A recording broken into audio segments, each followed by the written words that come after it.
Good afternoon or good evening, depending on where you might be. My name is Kevin Michael Grace, and this is the Kevin Michael Grace Show. I'm going to start today, once again, as I did yesterday, with the case of General Michael Flynn. Jim Kunstler writes this morning, "The people of this land have enough trouble in mind, what with livelihoods, careers, businesses, marriages, hopes, and dreams, circling the drain in this new insta-depression. But let's hope they have just a little attention left over for the whirlwind denouement of the odious Russiagate affair, now finally shredding the last defenses of the deep state's rogue intel forces after years of deceit, treachery, and juridical depravity. The beginning of the end is at hand in the malicious prosecution of General Michael Flynn, and as that's revealed for the criminal plot it was, all the other threads in this vast tapestry of sedition will unravel. Why does that even matter anymore, you may wonder? Because so many of our current troubles are mostly due to the culture of pervasive dishonesty America retreated into to avoid the mandates and rigors of reality in the 21st century. It operated in every area of our national life, from the racketeering in medicine and higher education, to the games we played with our national debt, to the stupendous grift of politics, the futile wars we prosecuted, the idiotic gender conflict and race hustling, and most flamboyantly, to the lawlessness around the CIA, FBI, and Department of Justice during and after the 2016 election. This was the culture of anything goes and nothing matters. It has to be defeated if we expect to go on as a credible nation." General Flynn had been an irritant to the Obama administration in his role as chief of the Defense Intelligence Agency. He disagreed with a lot going on around him, and he said so, especially the nuclear deal that was percolating with Iran. Obama canned Flynn in 2014. Afterward, CIA Chief John Brennan and DNI James Clapper put him under surveillance and played entrapment games with him, using some of the same shady game players, Stephen Halper, Richard Dearlove, who later showed up as Russiagate players. In early 2016, General Flynn joined the Trump campaign as a foreign affairs advisor, and that summer made the mistake of leading the "lock her up" chant to a delirious crowd at the Republican convention. Perhaps he knew a thing or two about the activities of the Clinton Foundation. Perhaps he also knew what Jeffrey Epstein was up to. Then Trump shocked the world and won the election. Flynn was soon appointed incoming national security advisor. One can imagine the anxiety crackling through a Democrat-controlled deep state on the verge of surrendering power to its enemies. The alarm bells that went off through the vast U.S. intel underground must have been deafening. In a panic, the intel community set in motion a suite of operations to get rid of both Flynn and Trump. On December 29th, late in the transition of power, President Obama lit up a diplomatic flare by confiscating country retreat properties in Maryland and Long Island owned by the Russian embassy and expelling 35 embassy employees, supposedly as payback for Russia interfering in the 2016 election. This prompted a conversation between incoming National Security Advisor Flynn and Russian Ambassador Sergei Kislyak. That cued the FBI to entrap Flynn. The news media played along with the preposterous falsehood that high American officials should not communicate with diplomats posted to the USA. The shady gotcha interview about that with Flynn, conducted by FBI officers Peter Strzok and Joseph Piętka, has been dissected to death, so I'll spare you that, except to say that it was carried out in obvious bad faith. The court case overall has been dragged out for more than 3 years now, though anyone could see from the get-go that it was a malicious prosecution. I've said as much more than once in this blog years ago. Presiding Judge Emmett Sullivan has overlooked flagrant misconduct by DOJ prosecutors led by Brandon Van Grack. FBI Director Christopher Wray has concealed exculpatory evidence of FBI and DOJ misconduct that favored General Flynn for 3 years. General Flynn's previous attorneys from the D.C. law firm of Covington and Burling, where Obama's Attorney General Eric Holder is a partner, represented Flynn poorly and did so apparently on purpose. In spite of all that, the case is unraveling thanks to the diligence of Flynn's new attorney, Sidney Powell, who cuts through government bullshit like a samurai sword through tofu. The case is now moving swiftly to a climax, perhaps due to William Barr appointing Missouri Federal Attorney Jeffrey Jensen to review the matter. Someone, perhaps acting new Director of National Intelligence Richard Grenell, has pried bales of previously hidden documents from FBI Director Wray's sweaty hands. They amount to clear evidence of a scheme to lawlessly railroad Flynn. If Judge Sullivan doesn't dismiss the case in another 2 weeks, he will look like a fool and a scoundrel. He probably cares about his reputation. Any fair reading of this case would have this judge cite the DOJ lawyers for criminal contempt at a minimum. The question arises, why has Attorney General Barr allowed this to go on and on? My guess is that he thinks the best course would be for Judge Sullivan to be forced by the weight of evidence to do his duty and move to dismiss the case against General Flynn. After all, the objective is to restore the rule of law, and that includes getting the federal courts to operate honestly and fairly. If Barr took the extraordinary action of intervening, it would signify that the court could not be trusted, and that will not restore the rule of law. The same applies to a presidential pardon. In the background looms federal attorney John Durham, who has been at work for a year looking into the matrix of suspicious conduct around all aspects of the Russiagate hoax, the greatest scandal in U.S. history. Barr has been accused of allowing quite a few culpable DOJ higher-ups to remain in their jobs this whole time, including FBI Director Wray, despite the shade thrown on them by the drip, drip, drip revelations of their misdeeds. I think both Barr and Trump have resisted the temptation to intervene in order to, 1, steer clear of malign Russiagate collaborators in Congress and the news media, and 2, for reasons similar to the process involving General Flynn, to reestablish the regular wheels of justice and faith in the system. Russiagate and all its subsidiary mischief amounted to a seditious conspiracy by several agencies of the government against the chief executive. It was explicitly an effort to overthrow a president by illegitimate means. The conspiracy extended to members of Congress who are not privileged with immunity against felony crimes, by the way. The partial list of government officials, current or former, who may be subject to prosecution in these matters should include Barack Obama, Susan Rice, John Brennan, James Clapper, James Comey, Andrew McCabe, Rod Rosenstein, John Carlin, Mary McCord, Michael Atkinson, James Baker of the DOJ and James Baker of the DOD, Loretta Lynch, Sally Yates, Dana Buente, Peter Strzok, Lisa Page, Joseph Pientka, William Priestap, Bruce Orr, Kevin Kleinsmith, Robert Mueller, Andrew Weissman, Aaron Zebley, Jeannie Rhee, David Laufman, Senator Mark Warner, Senator Richard Burr, James Wolfe, Representative Adam Schiff, and the man I will call to appease YouTube, Mr. Bagpipe, Colonel Alexander Vindman. Players outside government include Glenn Simpson, Nellie Orr, Christopher Steele, Stephen Halper, Sidney Blumenthal, Cody Shearer, David Kramer. The following media figures might be named as unindicted co-conspirators: Dean Baquet, Martin Barron, Jeff Zucker, Andrew Lack, Rachel Maddow, Lawrence O'Donnell, Chris Cuomo, Joe Scarborough, David Korn, David Ignatius, and Ari Melber. Note: the New York Times has not covered this week's development in the General Michael Flynn case, so there is no record of this epic injustice in the newspaper of record. Therefore, it is no longer the newspaper of record. So the Z-Man writes about this as well, and he has a column called Liar's Poker. He says the case of General Flynn, which has dragged on for years now, may finally be reaching a denouement. He was charged with and pleaded guilty to making false statements to the FBI during the Russian collusion hoax. For reasons that have not been clear, he was never sentenced. Now it appears that he may never see jail and will instead see his case dropped and his guilty plea vacated. New evidence shows he was framed by members of the FBI and the Department of Justice. As is standard procedure in this age, state media has been silent on the matter, but alternative media sources are reporting on the release of classified documents hidden by the government from Flynn's defense team in violation of the law.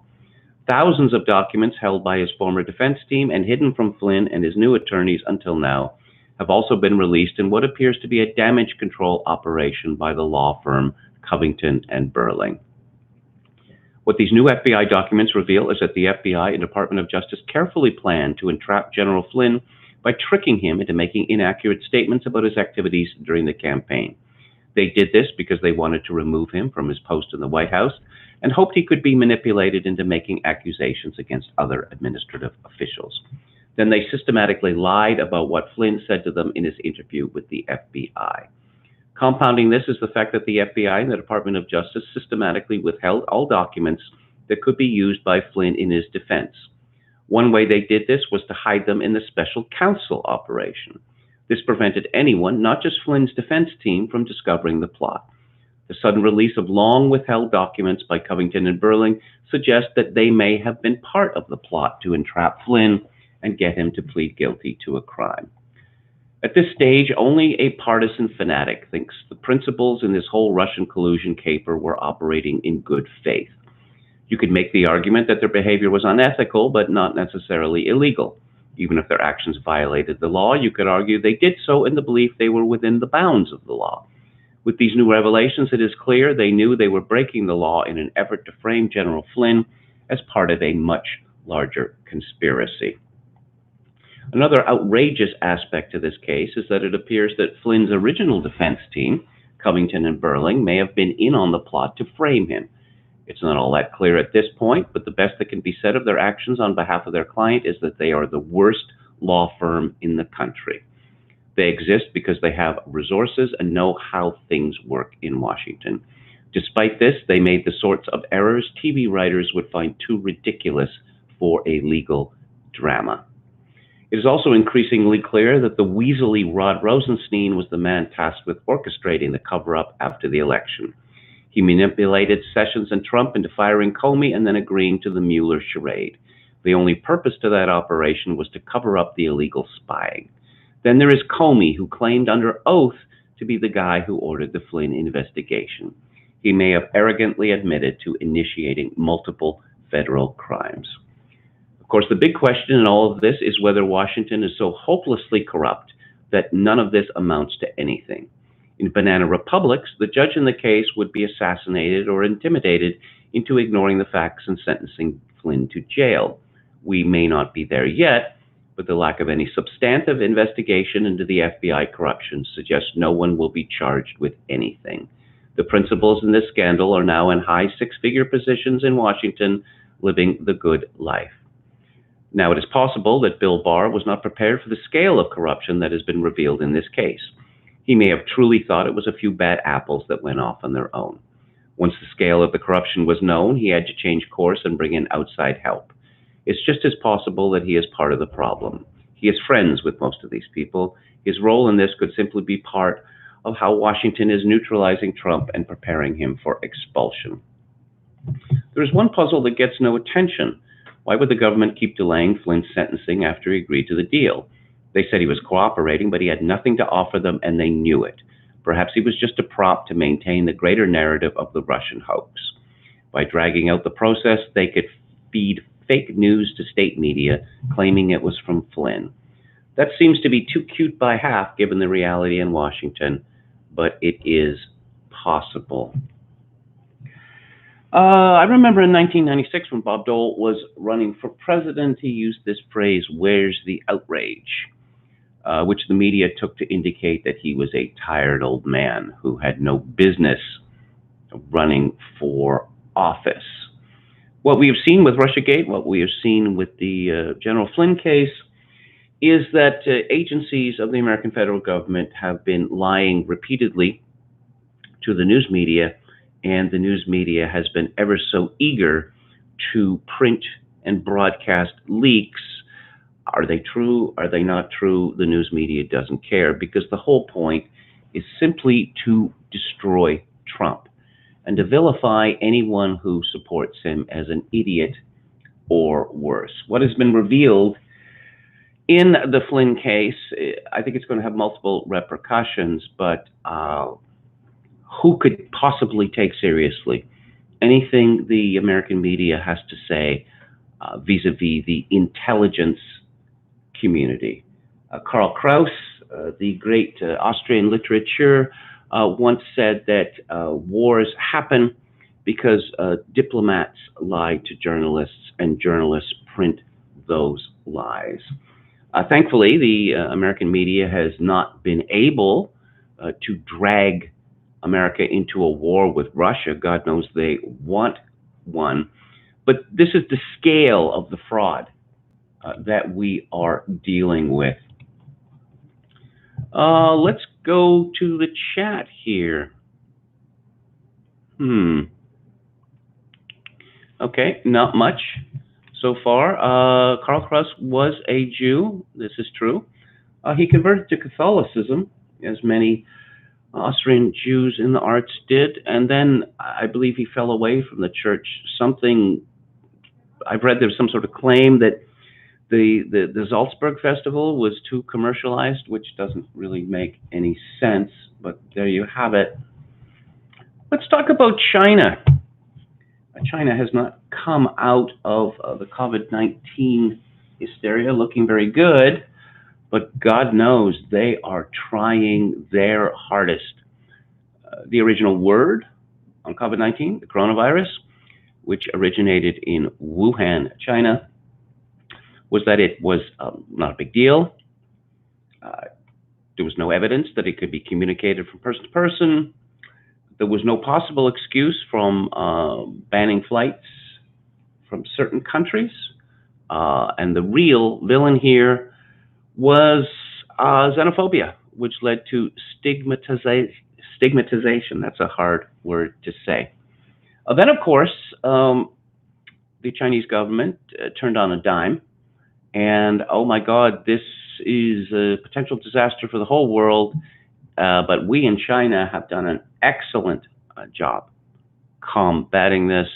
And you know it's excellent because anyone who raises questions gets hauled off somewhere. The head medical officer, chief medical officer of my country, Canada, is a woman, a native of Hong Kong, educated in England, and her name is Dr. Theresa Tam.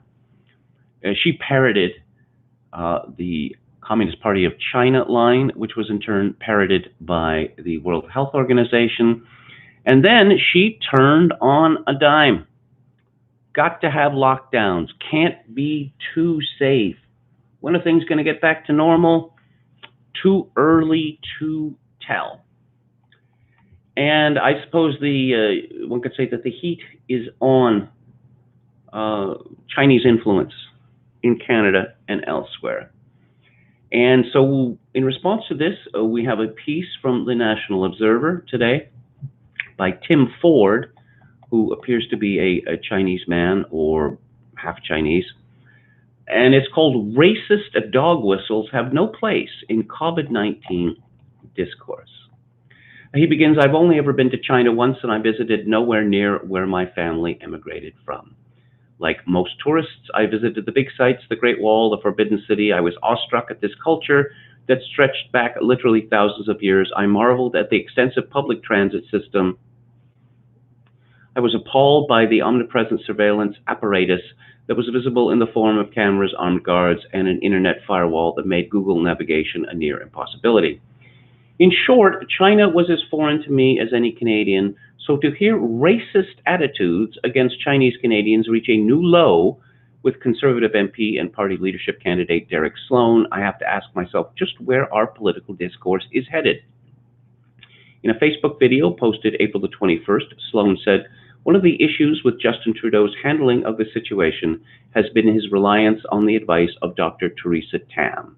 Theresa Tam," he adds, with emphasis on her surname, before continuing, "We sent out an email today asking, does she work for Canada or for China?" So the argument is being made by this fellow that one's ethnicity, one's tribe, one's origin, not relevant. Not relevant. Canada has the best magic dirt in the world, and this magic dirt acts to scrub clean any traces of history or culture or tradition or community in its immigrants. Actually, we know that's not true because since multiculturalism was made official in my country, I believe in 1971, the government of Canada has spent an enormous amount of money propping up approved ethnic organizations. Mr. Ford continues, let's be blunt here. This is precisely the same argument which was used in the internment of Japanese Canadians during the Second World War, that citizens who lived and worked in our country would somehow experience a pang of loyalty to a military dictatorship thousands of kilometers away. Why is that a ridiculous argument? Why is it? Why do so many Chinese, millions of Chinese in Canada, listen to broadcast media, radio, television from China? Why do they do that if they have no connection to a military dictatorship thousands of kilometers away? In other words, this is nothing new, and the refusal from Conservative Party of Canada leadership to proactively condemn Sloan as opposed to non-proactively condemning him is nothing new either. It took Scheer nearly a week to speak out. On April 27th, he only offered that Sloan's comments were inappropriate, while refusing to say if the MP would face any consequences. To be sure, the Conservative Party does not hold a monopoly on divisive rhetoric. Oh dear, we don't want divisive rhetoric, particularly in an election campaign. We just want platitudes. That's what the people are clamoring for. While Sloan's rhetoric took xenophobia to a new level, no, it didn't take xenophobia to a new level. He would have had to have gone a lot farther to take xenophobia to a new level. And what's wrong with xenophobia, by the way? We are constantly hectored that xenophobia is a bad thing.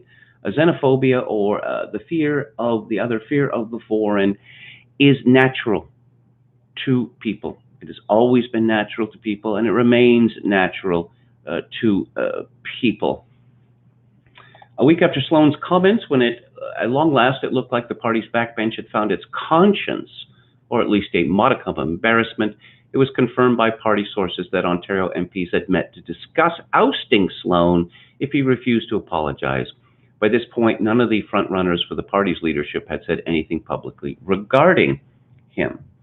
All of which suggests an appetite to win the support of voters who embrace this style of rhetoric. Boy, he sure loves that word, rhetoric. At this point, it really matters little whether or not the Conservative Party does oust Sloan, who remained unapologetic on April 29th. The lack of any initiative on the part of the would-be leaders of the opposition suggests that they, too, recognize the appeal of far-right voters, because I suppose voters on the left wing think that possible Chinese infiltration of Canada it's not really a problem. Dragging out this issue with a half-hearted promise to maybe hold a vote on the condition Sloan not apologize infantilizes the people he has harmed with his comments. Who has he harmed? He may have harmed Dr. Theresa Tam, but the planted axiom here is suggesting that any Chinese Canadian, or in specific one, may have a higher loyalty to China than to Canada, somehow defames, hurts, threatens all of them. All of which begs the question, no, it doesn't beg the question. You are using that expression incorrectly. Just how do these leaders preserve the rights and votes of Canadians like Tam or myself? Is our loyalty to be questioned solely on the basis of our ethnicity? If that is the case, where do I fall? I am half Chinese. Does this mean my loyalty should be questioned 50% of the time? You see, apparently Mr. Ford's feelings have been hurt, and that's the most important thing. What's especially frustrating about this politicization of my ethnicity and that of all Chinese Canadians, no, it's not all Chinese Canadians, it is Dr. Theresa Tam, is that we do in fact need to question the influence of the Chinese government and the response of the World Health Organization. Oh, yeah, but how can you do that without pointing to Dr. Theresa Tam and without pointing to the tremendous influence the Communist Party of China has over the World Health Organization? All our government officials, including Tam, are not beyond criticism. This goes against the whole thrust of your argument. But what's needed is nuanced, fact-based, critical discussion. These people throw around these words, critical discussion. Oh, I see, but it is a critical discussion specifically because it is critical of Dr. Theresa Tam. We need a functional opposition party that operates within some norm of human decency and guides our political discourse by questioning the party in government. But if that party wants to win the support of all Canadians, including people like me, it needs to start speaking out for our rights and dignity. Who is suggesting threatening the rights of Canadians of Chinese origin? Who? But it appears that the Chinese are pretty happy with the Trudeau government. A story here from CP. China's envoy in Ottawa says that while the United States is smearing his country over COVID-19, the People's Republic appreciates Canada's cool-headed cooperation on battling the pandemic. Ambassador Kong Pei-Wu also said he wants Canadians to know that Michael Kovrig and Michael Spavor are healthy and getting good treatment in Chinese custody. The two Canadians have been detained for more than 500 days, and China cut off their visits from Canadian diplomats earlier in the year as part of its efforts to limit access to prisons during the pandemic. How very convenient. You know, this is the sort of affair that I don't know, in a more forthright government would lead to the recall of diplomatic personnel. In an exclusive interview with the Canadian press, Kong said he has heard nothing new about a proposal by Foreign Affairs Minister François-Philippe Champagne to allow diplomats to conduct a virtual visit using the internet to check on Kovrig and Spavor. They were imprisoned in December 2018 after Canada arrested Chinese high-tech executive Meng Wanzhou on a U.S. extradition warrant, plunging Sino-Canadian relations to a new low. Kong says Canada and China are working closely to fight the pandemic and that he's awaiting a report from the Canadian government on how 1 million face masks that Canada imported from China were found to be inadequate for healthcare workers. China attaches high importance to export quality control. The competent departments have recently written out more rigorous regulatory measures, said Kong. Yeah, they give us the virus, and then we pay for PPE, which turns out to be worthless, or in other places for ventilators, which turn out to be deadly. China is sharing experience while the U.S. is smearing China, said Kong. China has actively shared epidemic information and anti-epidemic experience with the WHO and many other countries, including China. That is not true. China covered up and lied from the very beginning. To shift the blame, some U.S. politicians tried to launch a stigmatization campaign against China. Attacking and discrediting other countries will not save the time and lives lost. There's this assumption here that this word stigmatization has some sort of magic. It's like a talisman. Ooh, stigmatization. No, that's really, really bad. No, please don't accuse us of stigmatization. I believe that Canada has adopted a cool-headed approach, Kong said. We appreciate that. The most important task currently is to focus our energy on fighting the pandemic. Trudeau said Friday that Canada has been making efforts to stockpile essential medical equipment because there weren't enough supplies available federally or to the province as the pandemic unfolded. I wonder why that might be. And I talked about this story a few days ago. United Front groups in Canada helped Beijing stockpile coronavirus safety supplies. In mid-January, Chinese consulates in Canada and worldwide issued an urgent call. China was concerned that the new coronavirus raging in Wuhan was so deadly and infectious that its nurses and doctors would run out of safety supplies. It needed personal protective equipment, PPE. In just 6 weeks, China imported 2.5 billion pieces of epidemic safety equipment, including over 2 billion safety masks, Chinese government data shows. Okay, so let's review. There is an epidemic centered in the city of Wuhan. And the line from the Chinese government is nothing to see here, completely under control. Meanwhile, Chinese consulates around the world are saying we must hoover up every piece of PPE available from these foreign countries and send them to China. China was evidently hiding the extent of the pandemic that endangered the world while covertly securing PPE at low prices. This surreptitious operation left the world naked with no supply of PPP. Jorge Guajardo, Mexico's former ambassador to Beijing, told Global News.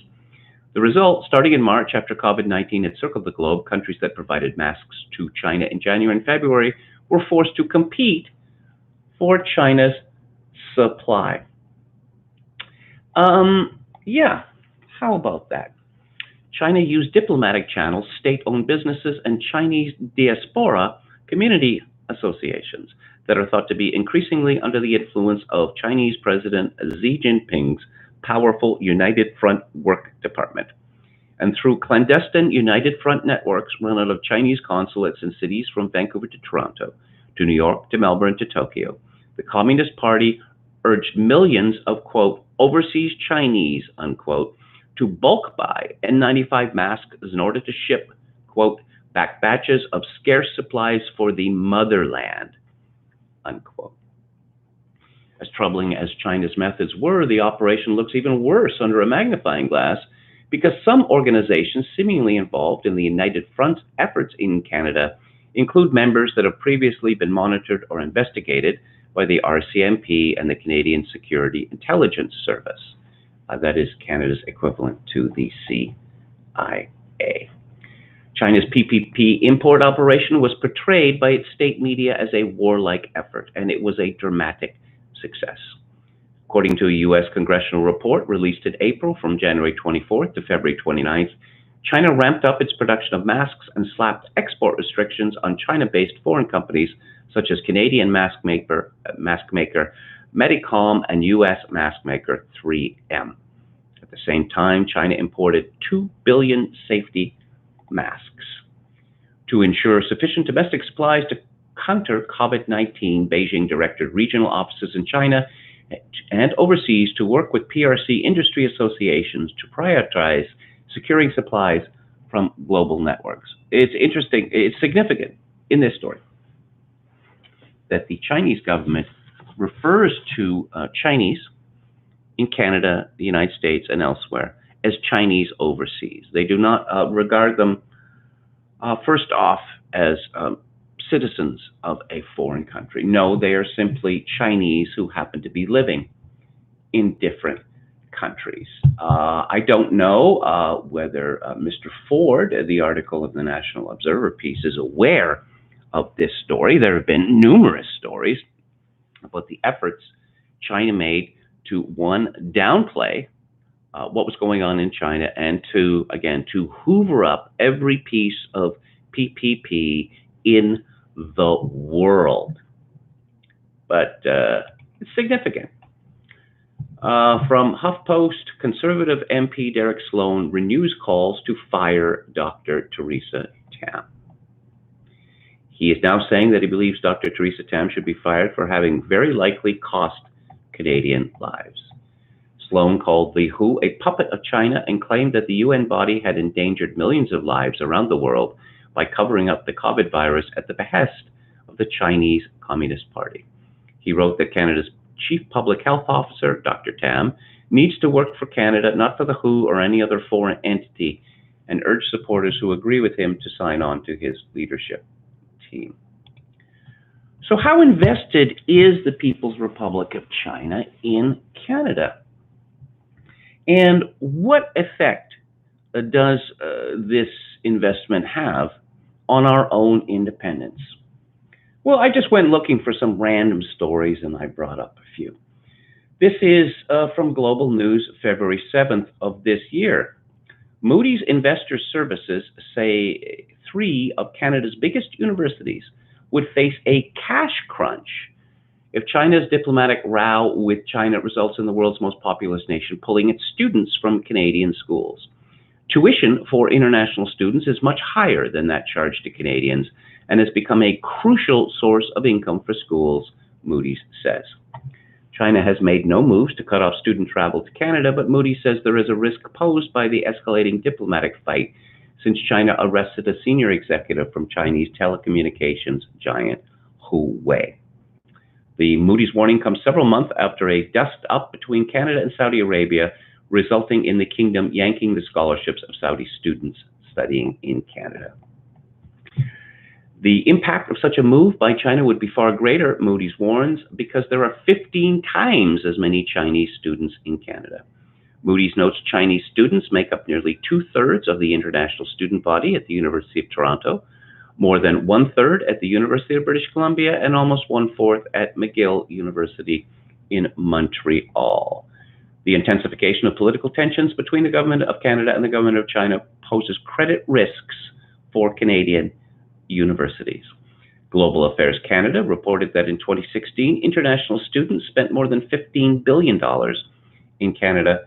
Immigration, Refugees, and Citizenship Canada statistics for 2018 show more than 77,000 Chinese students held study permits in Canada. Canada has a population of 38 million. So, how independent are our universities?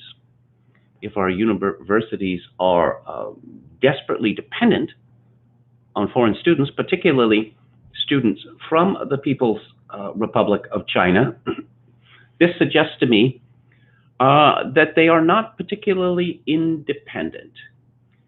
Statistics Canada also reports that the average tuition for an international student at a Canadian university was $27,159 in 2018, nearly 4 times the $6,838 average tuition for Canadian residents. Yes. Here's a piece, and it's from the Macdonald Laurier Institute, and it's from October 9th, 2019. The student union at McMaster University in Hamilton, Ontario, recently voted to de-ratify the student club status of its Chinese Students and Scholars Association. The ruling cited a regulation against club conduct that endangers the safety or security of any person or property. It was prompted by the McMaster CSSA coordinating the disruption of a public seminar by Canadian Uyghur activist Rukiyi Turdush on the Chinese government's cultural genocide program against its Turkic Muslim population. Turdush's son, a student at McMaster, was threatened over social media, allegedly at the direction of a People's Republic of China diplomat stationed in Toronto. Compelling anonymous testimony given by a Chinese student studying at McMaster and confirmed by multiple sources revealed that the local Chinese consulate tasks the CSSA to gather intelligence on Chinese students and others at the university and community, and that the consulate funds and coordinates political demonstrations in Canada to support China's communist regime. The question of the PRC's roles in these student associations and other diaspora groups in Canada need to be addressed. And here we go. Yet equally important is the extent to which Chinese students choose to support the PRC and its activities abroad of their own volition, and what universities can do to try to help foreign students from all countries gain a better understanding of Canada's society, values, and democratic institutions. Without a doubt, the presence of students from other nations enriches Canadian campuses. I remember when I was living in Vancouver, I think it was 1997, they had the APEC conference, the Asian Pacific Conference, and there were protests against the Chinese government because of its activities in Tibet. The Prime Minister of Canada at the time, Jean Chrétien, traveled to the University of British Columbia, and a number of students living in residences there had put up Tibetan flags to cover their windows to show their solidarity with the people of Tibet. These flags were torn down by Royal Canadian Mounted Police at the behest of complaints from Chinese students at the University of British Columbia. More recently, in the last few months, we have had ugly scenes in Vancouver where protesters on behalf of, freedom organizers in Hong Kong have been repeatedly disrupted, their signs, messages destroyed by cadres loyal to the People's Republic of China. Here's a piece from SUP China The rise of Chinese student power casts further uncertainty over Canada-China ties. This is from February 25th of last year. Canadians' opinions of China, now on a downward trajectory over the last few years, may have hit a new low in the wake of the angry displays of Chinese student power at two university events in the province of Ontario earlier this month. A group of Chinese students campaigned aggressively to oust Chimi Lamo, a Tibetan Canadian, shortly after she was elected student president of the University of Toronto Scarborough campus. Days later, on February the 11th, another group tried to intimidate Uyghur activist Rukiyi Turdush as she was giving a talk at McMaster University. The students' protests carried glimpses of Mao Zedong's China of the 1960s, when fanatical mobs, encouraged by the Communist Party, would emerge seemingly out of nowhere to denounce, threaten, and destroy opponents of the regime. The protests at the Ontario universities were significant for a number of reasons, even though they failed in their objectives. First, they were largely initiated by young Chinese with years of education and travel in the West. Their angry nationalistic reaction to the two activists challenges the assumption that this generation of Chinese youth would be more open to free speech and the right of others to hold different opinions. They are supposed to be more reasoned and tempered than their predecessors, who had known only repressive totalitarian rule. Now it looks like some of them share the same illiberal values of their parents and grandparents. Now, I may have mentioned this on the show before, but the fellow Eric Kaufman, who wrote the book, what's it called, White Shift, about demographic changes, the browning of the West.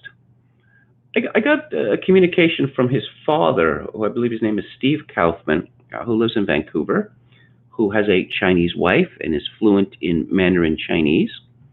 And he told me he had a habit of monitoring Chinese language media in Vancouver.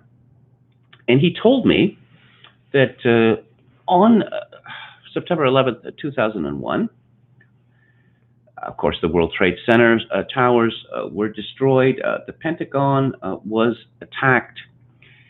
He was listening to Chinese talk shows in Vancouver, and he told me overwhelmingly the Chinese callers from Vancouver to these shows cheered the attacks on the United States, and they said that this was righteous payback for America's destruction of our embassy in Belgrade in 1999. And by our embassy, they meant the Chinese embassy. Here's a story, another one. I just did a random Google search. This is from Douglas Kwan in the National Post, and it is from December 19, 2019.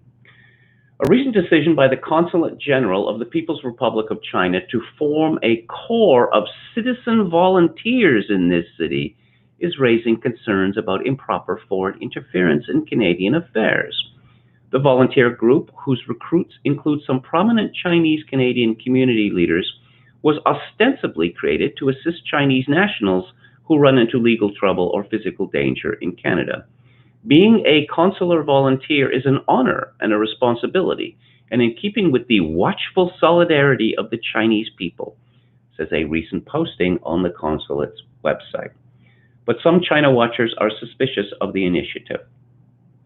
I believe that there's more to the consulate's efforts than simply training consular volunteers, and that they may be looking to enlist Chinese citizens and even Canadians to promote the Communist Party's political agenda, said David Mulrooney, Canada's former ambassador to China and a senior fellow at the University of Toronto's Munk School of Global Affairs. The National Post invited Chinese consular officials to explain the role of the volunteer corps and to respond to critics' concerns. In an email, they replied, "Please refer to our official website." On December 11th, the consulate posted on the Chinese language version of its homepage a link to an article about a training symposium that had been held earlier in the month for volunteer recruits. The article is accompanied by a picture of more than 24 people holding their certifications. Defending the safety and legal rights of overseas Chinese citizens, quote, is an important duty of the Vancouver consulate and a responsibility the consul general cannot shirk, unquote. Greater Vancouver has many Chinese immigrants, exchange students, and tourists, and incidents of injury, illness, disappearance, detention, fraud, and so forth involving Chinese citizens remain frequent. In order to adapt to a new era and a new higher expectation of excellence in overseas public service and effectiveness in overseas legal defense, it is necessary to innovate new approaches and elevate the effectiveness of consular protection. The article does not go into detail about how the citizen volunteers were chosen or what kinds of assistance they would provide, describing the roles vaguely as creating a project of overseas people's welfare and constructing a system for overseas Chinese peace. That last one sounds ominous, doesn't it? Constructing a system for overseas Chinese peace.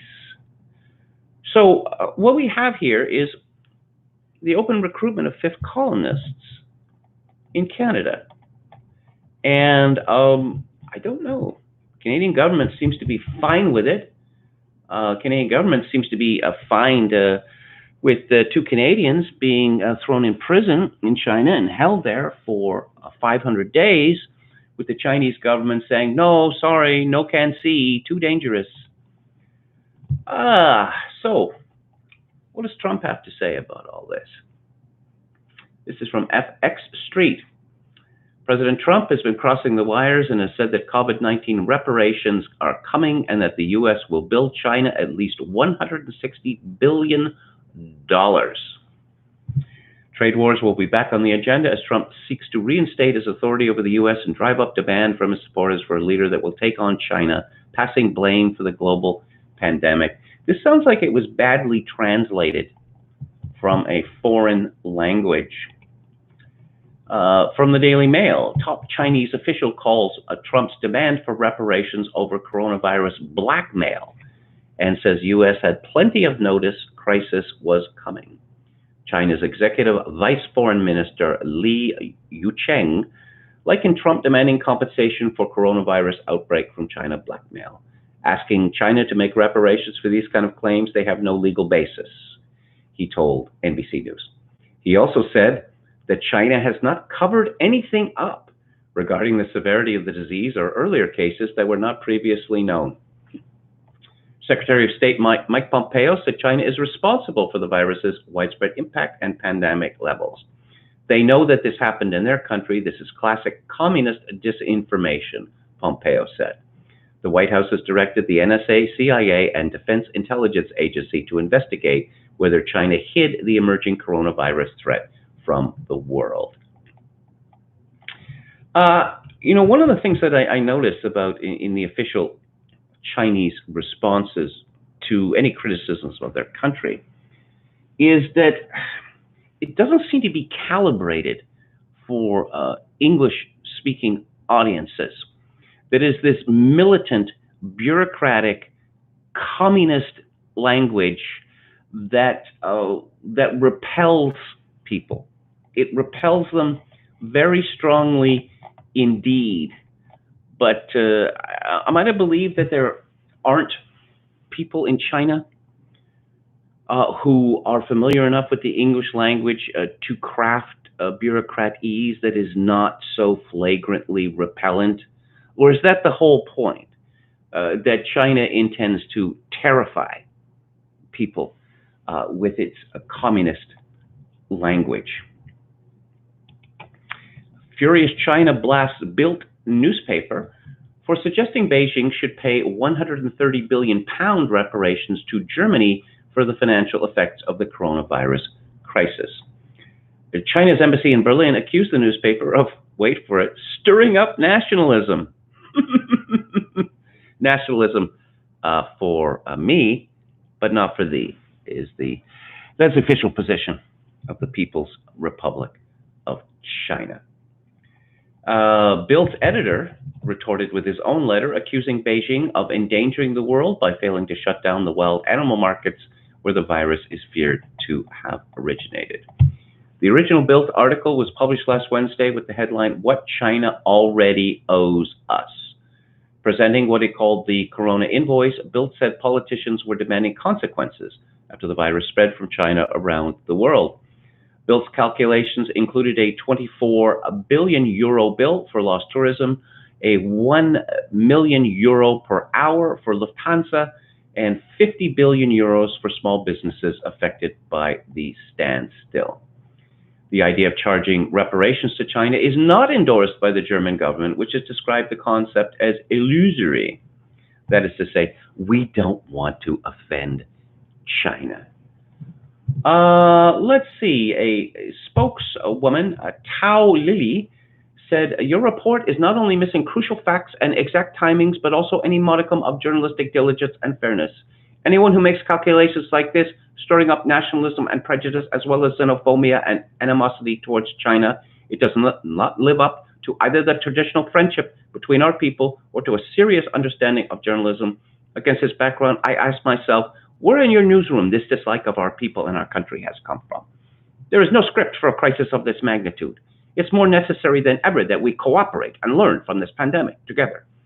In the meantime, renowned international scientists have acknowledged that China's quick and decisive actions made an important contribution to stemming the pandemic and bought the rest of the world at least a month of time. Unfortunately, we have not read any of that in your article. They can't help themselves. And what's the economic situation in China? Well, here's a story from 5 days ago from Bloomberg. China's bank bailouts are even scarier than they look. Banks are being bailed out in China, raising alarm. How are they being rescued is even scarier.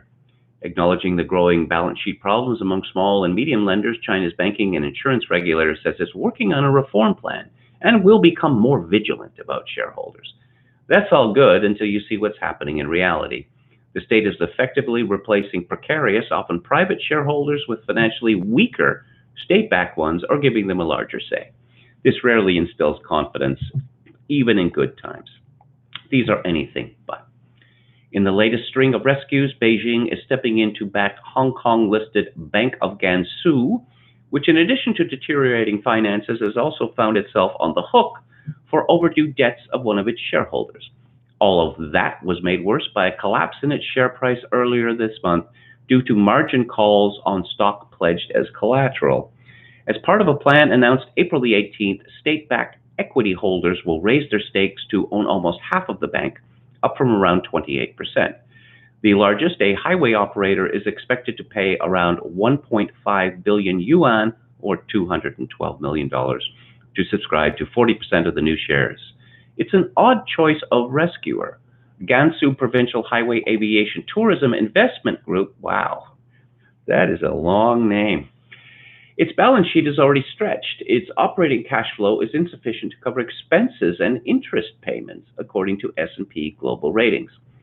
That the owners are struggling with liquidity issues is problematic. Their equity is part of the bank's capital, and the uncertainties bleed over. Small and mid-sized lenders are already facing a shortage of this and market confidence, with big banks unwilling to supply them with credit. The rise of non-performing loans on the back of COVID-19 will erode their buffers further.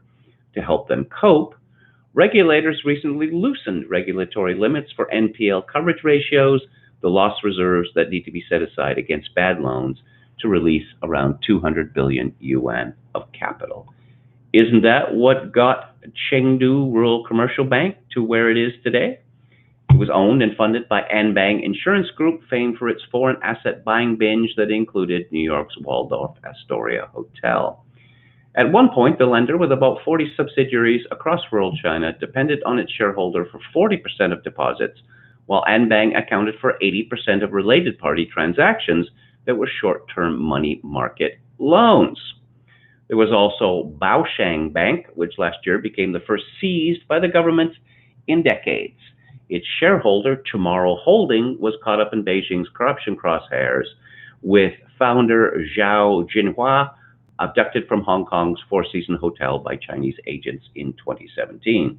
It gets even messier. Troubled Baoshang was a major shareholder of Bank of Gansu, with an 8.4% stake at the end of 2019. All that's happening now opens up the one topic regulators hate to think about: direct contagion. Billions of yuan in assets are due from financial institutions to their peers in the interbank market and through repurchase agreements. Most are in the form of deposits at other banks from which lenders earn interest income of their own. Jitters in money markets where leverage is building up as policymakers cut rates could compound these problems. It's a Ponzi scheme, the Chinese economy. But the West has invested so much in it, economically as well as politically. So, according to the Office of the U.S. Trade, the United States Trade Representative, U.S. goods and services trade with China totaled an estimated $737 billion in 2018. Exports were $179 billion. Imports were $558 billion. The U.S. goods and services trade deficit with China was $378.6 billion in 2018. So, in other words, China needs the United States a lot more than the United States needs China. How about debt? This is from Investopedia. It seems as if every American politician and talking head is expressing concern about the huge amount of debt that the U.S. government owes Chinese lenders. The Chinese do own a lot of U.S. debt, about $1.1 trillion as of early 2020. By mid-2017, the total amount of official debt owed by the federal, state, and local governments was more than $19.4 trillion. That figure was $23.4 trillion as of March 17, 2020. And, China is, the Chinese people are what's called a market dominant minority throughout many parts of Asia. Amy Yuan, famous Tiger Mom, she wrote a book called World on Fire about this. Market dominant minorities are feared around the world. They are often despised, even hated. And I don't know, activities like this, they don't help. This is from the New York Times, April 13th. China limited the Mekong's flow. Other countries suffered a drought. New research shows that Beijing's engineers appear to have directly caused the record low levels of water in Thailand, Laos, Cambodia, and Vietnam. As China was stricken by the coronavirus in late February, its foreign minister addressed a concerned crowd in Laos, where farmers and fishers across the Mekong River were contending with the worst drought in human memory. His message, "We feel your pain." The foreign minister, Wang Yi, said China was also suffering from arid conditions that were sucking water from one of the world's most productive rivers. But new research from American climatologists shows for the first time that China, where the headwaters of the Mekong spring forth from the Tibetan Plateau, was not experiencing the same hardship at all. Instead, Beijing's engineers appear to have directly caused the record low water levels by limiting the river's flow. The satellite data doesn't lie, and there was plenty of water in the Tibetan Plateau, even as countries like Cambodia and Thailand were under extreme duress, said Alan Bassist, who co-wrote the report, which was released on Monday for Eyes on Water. There was just a huge amount of water that was being held back in China, he said. The Mekong is one of the most fertile rivers on Earth, nurturing tens of millions of people with its nutrient-rich waters and fisheries, but a series of dams, mostly in China, have robbed the river's riches. Those who depend on its inland fisheries say their catches have declined precipitously. Persistent droughts and sudden floods have buffeted farmers. Beijing's control of the upstream Mekong, which provides as much as 70% of the downstream water in the dry season, has raised hackles, even though the Southeast Asian nations depend on trade with China. Well, the Chinese government has introduced a global development program that it says will benefit poorer trading partners. A backlash is growing among countries that feel they are losing out. The problem is the Chinese elite see water as something for their use, not as a shared commodity, said Brian Ayler, director of the Stimson Center's Southeast Asia program and author of Last Days of the Mighty Mekong. Winning friends and influencing people. This is from MarketWatch. In May of last year, the Chinese purchased more U.S. residential real estate than buyers from any other foreign country, but Trump's trade war may change that. A Chinese pullback could have serious effects for some West Coast Housing markets, yes, it might be possible, perhaps. I know this sounds fantastic for ordinary people in Vancouver and Victoria to actually buy houses again. You know, if you're looking for an issue to divide the boomers from everyone else, this would be one of them. Because a great many boomers, not me, have become rich simply by sitting on real estate and waiting and waiting and waiting for prices to go up and up and up. Primary residence, profits from the sale of primary residence are tax-free in my country. So it is not uncommon in Vancouver for people to sell a house that they bought decades ago and realize a profit of several $1,000,000. And of course, the people who own the property want the prices to continue to go up and up and up. Now, of course, here's another way that the Chinese influence politics in North America. That municipal leaders depend on property taxes.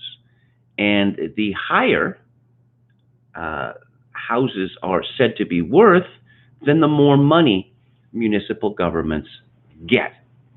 A collapse in housing prices, well, good for ordinary people, would be bad for municipalities. And so the municipalities are all in favor of more and more and ever more people from China and Chinese from other countries coming to the West Coast. So let's go to the chat, see if there's anyone there. Lamprey Milt says, KMG is jealous he's not Chinese. No, I would not say that. I would not say that.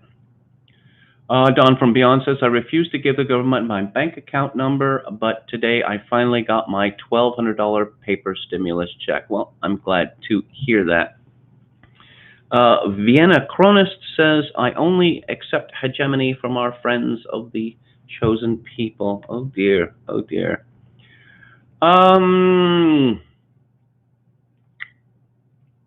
If these were the only options, would you prefer the hegemony of the PRC or USA?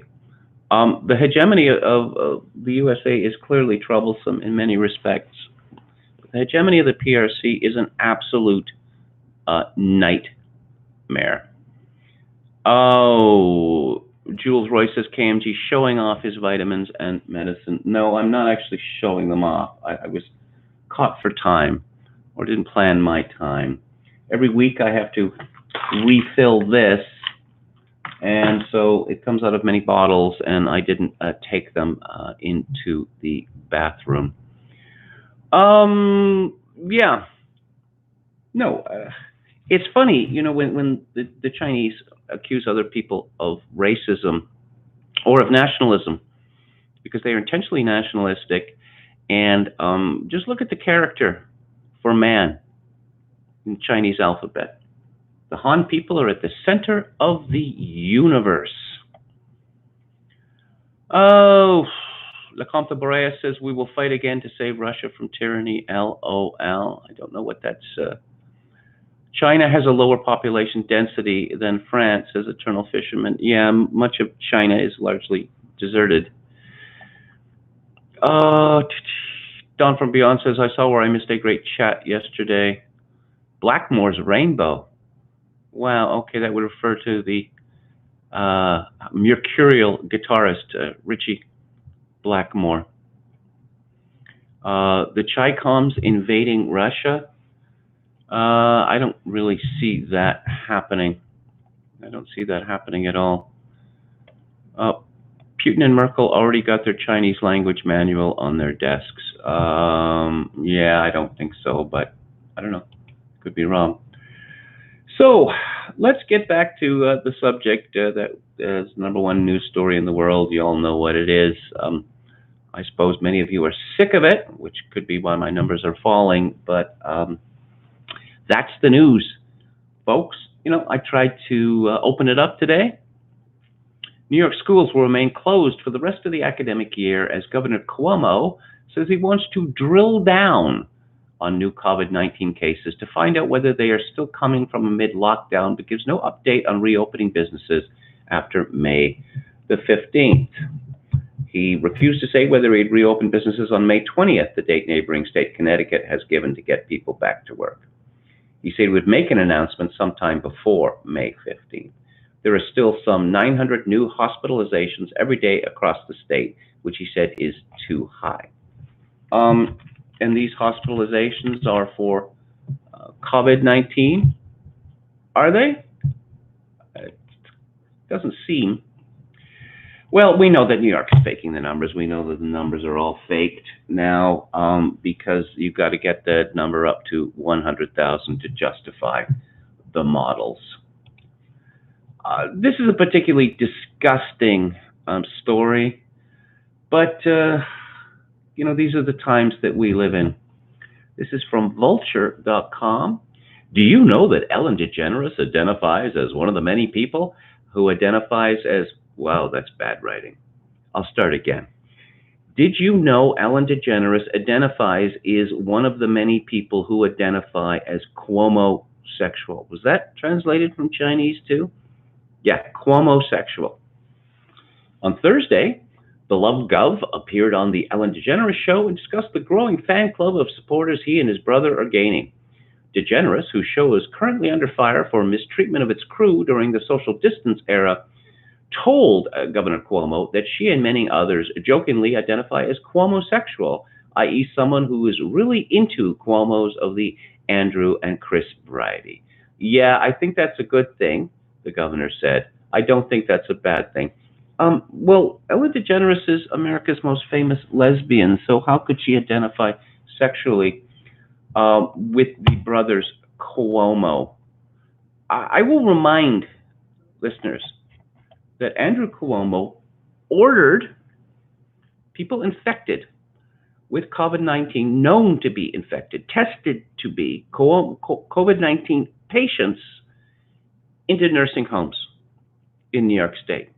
And he's thereby responsible for the deaths of thousands of people. And if there's any justice, he will be prosecuted for manslaughter. But he has America's best-loved lesbian on his side. Oh, doom and gloom and doom and gloom. It could take 2 million deaths across the U.S. to reach herd immunity, says political scientist at Johns Hopkins. This is from the Daily Mail. Dr. Yasha Monk says after reports that as many as 25% with coronavirus don't seem to show symptoms, it seemed herd immunity was possible. Additionally, antibody tests across the U.S. have shown the fatality rate is much lower than previously believed. Well, this seems like good news. Monk said it also means the virus would have to spread further for herd immunity to be reached. For the 80% to 95% needed to achieve herd immunity, he estimates 2 million Americans would have to die. I sometimes get the impression that they're actually hoping for this. Because, we wouldn't want to discredit the models. I'm sure Dr. Yasha Monk, who's a political scientist at Johns Hopkins, I'm sure he's definitely not hoping for it. That much we can say for certain. There was a piece in Bloomberg Opinion yesterday, which is absolutely insane, all right? And it's by Mark Buchanan, a physicist and science writer, the author of the book Forecast, What Physics, Meteorology, and the Natural Sciences Can Teach Us About Economics. So therefore, he is not a medical expert. But nevertheless, here's the title. It's 2024, and we're still stuck at home. Now, writers often complain that they don't write the headlines, and it is true that the headlines often misrepresent what is in the story. This does not. Neither the headline nor the subhead, which is wishful thinking, can't overcome the scientific models that point to years of COVID-19 outbreaks. Neither of those misrepresent the story. Around the world, Buchanan writes, people are itching to end lockdowns. Road traffic is rising in the UK while garden centers and hardware shops have reopened. In a handful of US states, hairstylists are back at work and restaurants and movie theaters have opened. Germans are shopping again, although many remain wary of the risks. that caution is well advised. The example of China, yeah, we want to take examples from China, as well as epidemiologic models attuned to the longer-term aspects of the pandemic, suggests that most nations are many months away from anything like normal, even with continued social distancing. In the US, realistic scenarios include the chance of a new winter epidemic, as well as sporadic outbreaks further on. Okay, so we were told flatten the curve, flatten the curve, flatten the curve, flatten the curve. And it turns out, according to these people, that it was pointless. Okay, so first off, not a big deal. This is the official word, not a big deal. No need to panic, no need to restrict travel. Then we were told, gotta flatten that curve. Okay, so the experts have been egregiously wrong twice now. Are we going to fire them and get some new experts? Buchanan continues that it's a little depressing, stuck at home to read scientists. Yeah, is he still being paid? That's the big question, and I think that everyone who contributes to this controversy should be required to state in their opinion pieces whether they are currently being paid or not. To read scientists estimating what may happen with the epidemic in 2021, 2022, and even 2024. But there are good reasons to question the more optimistic forecasts for when it may be safe to end the lockdowns. Models, based on simulation of the infection's dynamics, foresee huge uncertainties and risks ahead. Okay, so other models based on statistical curve fitting, when the level of infections may drop to 1 per 1 million people. Graphs with reassuring downward slopes accompany the predictions. Unfortunately, this picture is almost certainly too optimistic because the basic model assumes that infection numbers will fall rapidly once reaching their peak. This doesn't come from the data. The optimistic downward projection is an artifact of the mathematical framework used, which isn't really designed for projection, as the researchers acknowledge. Okay, and then he goes back to China. China achieved its success. How do we know there's a success in China? Because they tell us so. And so he ends this column. Social distancing. Oh, yep. It's a hydra-headed beast. You know, social distancing, either continuous or intermittent, might be required into 2022 with ongoing surveillance through 2024. I said that this piece is insane because in the lockdown states, if the sanitary dictatorship continues, let's say to the middle of summer, you're going to have civil war in those states, and that is not hyperbole from me. Anti-lockdown protesters hit the U.S. COVID epicenter. New Yorkers rally in city where more than 13,000 have died, and thousands of those were due directly to a decision made by Andrew Cuomo. They are calling for an end to stay-at-home orders while tensions flare with police at freedom rallies. And freedom is put in scare quotes because, you know, only an irresponsible person would be in favor of freedom, you know, such as the freedom to leave your house. They have swarmed New York City, like ants, say, to join thousands in rallies across the country to demand an end to stay-at-home orders. Demonstrators gathered outside of City Hall in Manhattan in solidarity with people in California, Pennsylvania, North Carolina, Illinois, calling for freedom, again in scare quotes, for millions who have been kept inside for weeks to stop the spread of the virus that has killed 63,000 Americans. Well, once again, if you're going to classify every death as a COVID death, you're going to get very large numbers.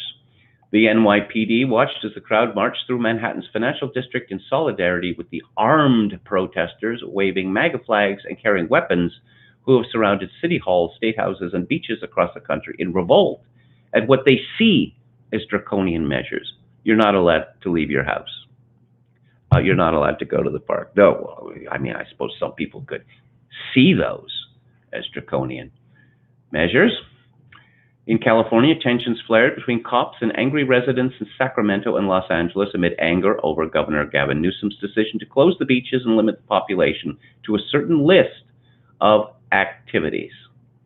Meanwhile, several men marched on the Capitol building in Raleigh, armed with automatic rifles, demanding Governor Roy Cooper lift lockdowns that have been extended till May 8th. Are you sure that they were automatic rifles, Andrew Court, for the Daily Mail? Because it's been my experience that very few reporters know the difference between automatic rifles and semi-automatic rifles.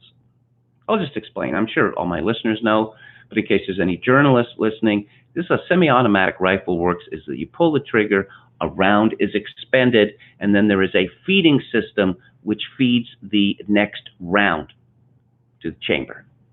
Okay? Pull the trigger, bang. Pull the trigger, bang. Pull the trigger, bang. I very much doubt whether there were people with fully automatic weapons attending these rallies, because there are severe restrictions on fully automatic weapons in the United States of America. Donald Trump tells Michigan Governor Gretchen Whitmer to make a deal with the armed anti-lockdown invaders who took over the state capitol, and says they are good people. Whitmer issued 3 executive orders Thursday extending the state of emergency. Orders mean bars, gyms, casinos, and cinemas will stay closed until May 28th with limited restaurant service. She issued the orders despite gun-toting protesters storming the Capitol calling for an end to the lockdown. The issue looks set to end up in court after lawmakers earlier approved legislation allowing them to sue her. So Trump should give a little and put out the fire. Trump wrote, "These are very good people, but they are angry. They want their lives back again safely. See them, talk to them, make a deal." Some of them were pictured wearing Trump hats and paraphernalia. I mean, they keep mentioning this as if this is somehow disqualifying. So, the District of Columbia may not reopen for another 3 months, officials say. During an hour-long virtual town hall, Dr. LaQuanda Nesbitt, I'm not making that up, her name is LaQuandra, director of the DC Department of Health, walked through a slideshow on what she called a most stringent and less stringent plan. Under the most stringent plan, which would be a worst-case scenario, DC would not be able to reopen for at least 3 months. Right now, DC stay-at-home order is set to expire May 15th. Ryan Landry writes today, "We are deep in the overreaction right now. It took a roughly 6-week period, but the media transitioned all right-thinking, good society Americans from the flu is worse to we need to stay locked down forever. The new holiness signal is to say how pro-lockdown you are. Science matters. The data matters. We must look to the experts. The hysteria is rather pathetic. It is also painful to watch because there is nothing else to do since these loons control the levers of society. Russiagate was a warning how true believers will latch onto something and then become Tom Clancy in dreaming up espionage. They were told by intelligence experts and the media that Russia was in every crockpot spreading disinfo. Same thing has happened here. It is a nice large overlap in the Venn diagram for Russiagators and Corona crazies. They've been told that this is important and deadly by medical experts, therefore lock everything down. Similar to the IC experts, the medical experts are beloved. Dr. Fauci, is loved for his expert handling at press conferences. The same boomers and libs who love him overlook his waving away of the disease's effects in January or his statement in March to go on a cruise, if you want. He was caught off guard like every other expert. The lib blaming of Trump is once again childish, as every single Western government was caught off guard, acted just as dumb in the initial moments. These people spread every media twisted statement, like Trump calling it a hoax or Trump saying Lysol. Neither are true. Easy reads of transcripts or review of video show the truth. The same thing happened to the Russian hysteria. Leaks, media twisting, and careful edits implied a lot, but in the end were false. False like the models. Now, that is where they do not think beyond 48 hours. It is obvious by now that the models were way off, but once again, how much information were modelers going off of? China's 2 months, Italy's 1 month ahead of us. The dire predictions have not been close, and this is with models accounting for lockdowns. No one who screams for knockdowns to be a good little I effing love science American ever faces this reality. We are now several months into this. What we can see is that this is a highly contagious disease that gives carriers flu-like symptoms and kills the elderly. It acts like HIV in that it destroys the immune system and can kill maybe 1% of the population. For 99% of the people who get it, they will recover within a fortnight. We do not know long-term effects yet or what they can do. Do we really need lockdowns for everyone everywhere? Does Kansas or Missouri need a lockdown because New York is a mess? New York's own numbers are inflated due to the criminal act of sending convalescing corona patients to nursing homes. Does Maine, with its 300 active cases, need to have a lockdown still? Its old lady governor is dragging this out. For all the mockery of the British, their herd immunity strategy would have worked had they sequestered their elderly and let it run loose. They got browbeat into doing what everyone else did. It is a hysteria now. The Russiagate crowd has taken to this. Who are these people? It is a class issue. Old boomer libs, the upper middle class that can work from home on a laptop, and the education and public sector that still collects their checks. It is a class thing that neatly covers the political split. The high of the left's high-low coalition once again dictates what we will have to endure and will forever deny that they have this power. Alex Berenson writes, hey, remember how everyone who worked at that meatpacking plant in South Dakota got coronavirus and was going to die? And he refers to a New York Times story of April the 15th. As of now, 16 days later, South Dakota has 17 deaths total. 1 in anyone under 50, none under 40. And here's the tragedy of all this. The theory is probably that there's so much air in the COVID death counts that they are nearly meaningless. Unfortunately, we are less and less likely to know without detailed reviews that won't happen fast enough to matter. Yes, there will be reviews, and they will show that, oh, yes, all of these deaths were lumped together, and this will be buried in some report that will be released on a Friday and will appear on, I don't know, buried in the New York Times and the Washington Post, or perhaps it won't appear anywhere there. I'm not going to go into George Gilder's essay. I talked about that yesterday. From Britain, hospitality and entertainment industries, pubs, cinemas, restaurants are expected to remain closed for months longer. This is from the London Sun.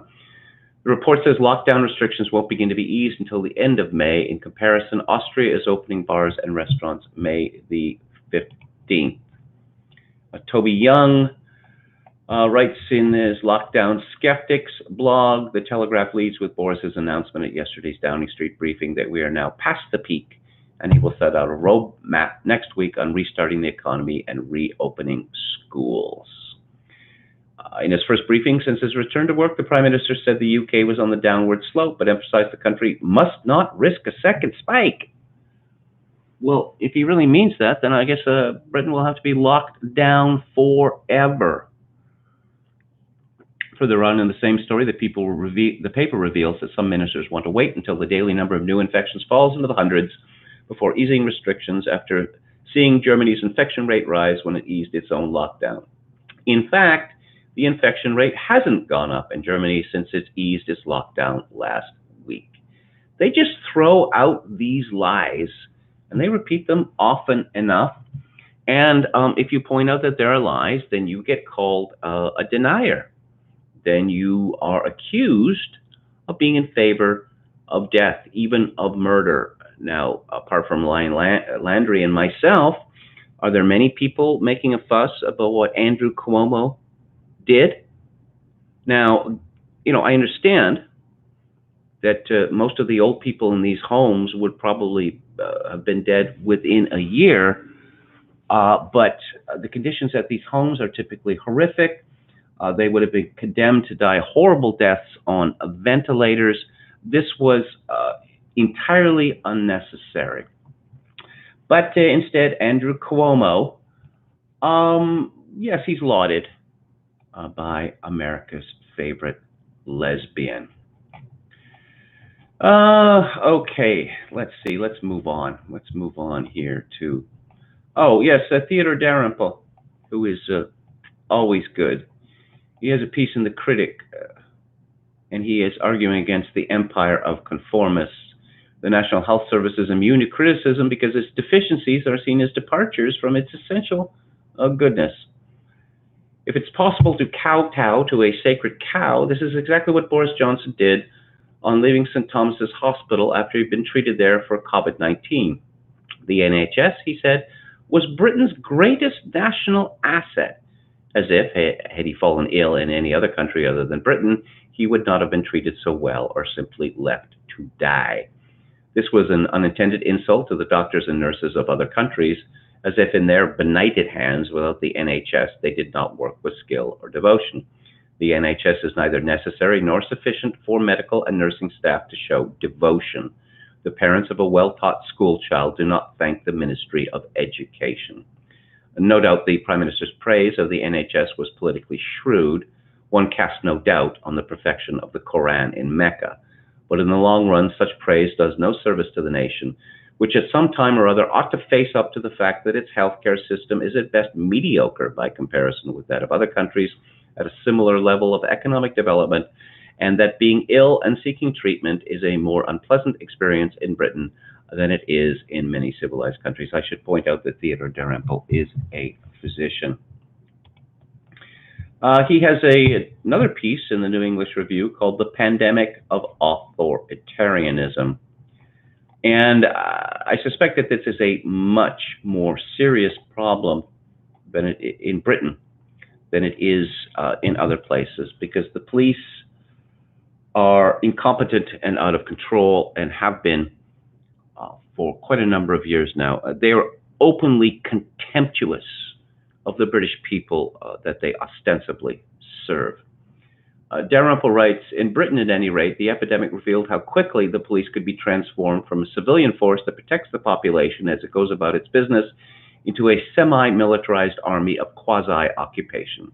This transformation is not entirely new, alas. It has been a long time since the policeman was the decent citizen's friend. Under various pressures, not the least of them emanating from intellectuals, he has become instead a bullying but ineffectual keeper of discipline, whom only the law-abiding truly fear. I first sensed this development many years ago when a traffic policeman asked to see my license. Well, Theodore, he started, calling me by my first name, when a few years ago he would have called me sir. This change was significant. I had gone from being his superior as a member of the public in whose name he exercised his authority to being a kind of minor, whom it was his transcendent right to call to order. He was now the boss, and I was now the underling.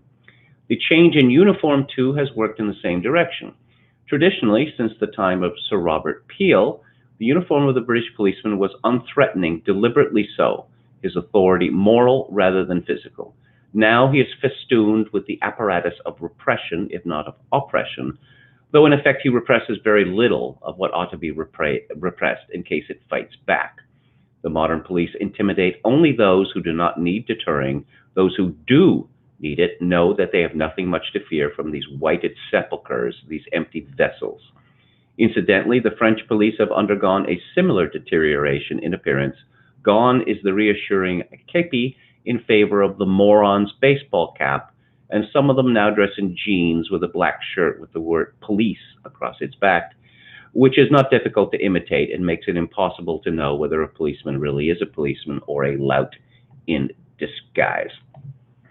The COVID-19 epidemic has come as a great boon to the British police, increasingly criticized for the concentration on pseudo-crimes such as hate speech at the expense of neglecting real crimes such as assault and burglary, to say nothing of organized sexual abuse of young girls by gangs of men of Pakistani origin. They could now bully the population to their heart's content and imagine that in doing so they were performing a valuable public service, preserving the law and public health at the same time. Thus they transformed their previous moral and physical cowardness into a virtue. I'm just going to talk briefly about Joe Biden. I'll get to the book club shortly. Joe Biden, of course, has been accused of sexual misconduct by a former staffer, Tara Reid. This supposedly happened in 1993. Supporters of Biden claim that the woman's story has changed and that what he supposedly did went from made uncomfortable to forcible digital penetration. Of course, that is not unusual in such cases. So people were saying that Joe Biden hadn't addressed the claims against him personally. So an interview was arranged with a friendly interviewer, Mika Brzezinski of MSNBC. Her father was Zbigniew Brzezinski, Jimmy Carter's national security advisor. So she was born to the purple, as it were. And Brzezinski brought up Biden's support for Christine Blasey Ford, who accused Supreme Court Justice Brett Kavanaugh of sexual assault when they were in high school. Why is it real for Dr. Ford, but not for Tara Reade? She asked. Biden fumbled a bit as he answered, bringing up his long support for women's rights, the right for women to be heard, but arguing ultimately the truth matters.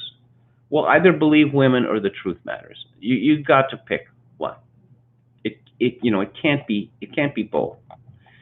So Biden's papers have been donated to the University of Delaware, and he was asked about this, whether these papers should be searched for evidence of Reade's claims, and he froze. He looked absolutely terrified. And this is a clip that you're going to see again and again. Yes, Joe Biden's accuser says she did not accuse him of sexual assault in complaint to Senate, but of making her uncomfortable, as National Archives says files he wants released are locked up until the year 2043. Jonathan Turley, constitutional law scholar, said Joe Biden should allow record searches at the University of Delaware. The Democrats have got themselves into big trouble here, and it's their own fault, and I feel rather gleeful about this. Because for years and years and years, they took the position that any woman who accused any Republican or any conservative or anyone who could conceivably be called a right-winger was true. And that person had to resign, because believe women, because women do not make up allegations of sexual assault. Now, I just wonder whether the people who make this argument actually believe it themselves. Have they ever known any women? Because women lie in the same way that men lie. Actually, they lie in a different way. I was talking about this on the show a couple of days ago. Men's lies tend to be, more quotidian. Stop staring at that woman. I wasn't staring at that woman. That sort of thing. Or, did you eat the rest of the French bread? No. There were at least six slices there. And you ate it. You're not supposed to be eating bread. I don't know. Maybe you threw it away. Why would I throw it away? Because it was stale? No, it's not stale. I bought it yesterday. Maybe. Oh yeah, I think the dog ate it. The dog ate it. Yeah, there was this piece of ripped up brown paper on the kitchen floor. So, I picked it up and I put it in the garbage, and I took the garbage out. Men are typically very bad at lying. Women's lying tends to be, but is often not, more grandiose. And so what happens when Democrats or liberals are accused of sexual misconduct? Well, you see, the Democrats already had a severe problem because Joe Biden, who was left for dead after he finished 5th in the New Hampshire primary, the grandees of the party decided he was the only person who could be the candidate, despite the fact that he's old, senile, a terrible politician, that, he had to go to the top. He had to replace Bernie Sanders there. And so this decision was made. And now what? Now we're going to get rid of him simply because, he's old, decrepit, looks like his skin is going to start falling off his face to reveal the skull, that he can't utter a single coherent sentence, and now he's accused of sexual assault. I don't know. But it's enjoyable It's enjoyable to watch. Meanwhile, in other enjoyable news, the Daily Mail reports this is like a train plowing into a petrol tanker, a complete disaster. And what is that referring to? Megan Mertz's defeat at the High Court today has been branded a disaster and a humiliation by leading lawyers after she lost the first round of her legal battle with the Mail on Sunday. Large parts of her case against Associated Newspapers were dismissed as irrelevant, inadequate, and impermissibly vague by a top judge this afternoon, including her claims of a malicious agenda against her. Mr. Justice Warby has also struck out her allegations that journalists had acted dishonestly and had caused the rift between her and her estranged father, Thomas, by digging up dirt to portray Megan in a negative light. Yeah. This sort of thing is not cheap. It is not cheap at all. And the Merkels, that is to say Megan and her prince husband, they may find themselves broke, and sooner rather than later. Okay, so very quickly, I'm going to talk about Canada, then move on to the book club. So what are the numbers here? Canada, which has a population of 38 million, is up to 3,223 deaths.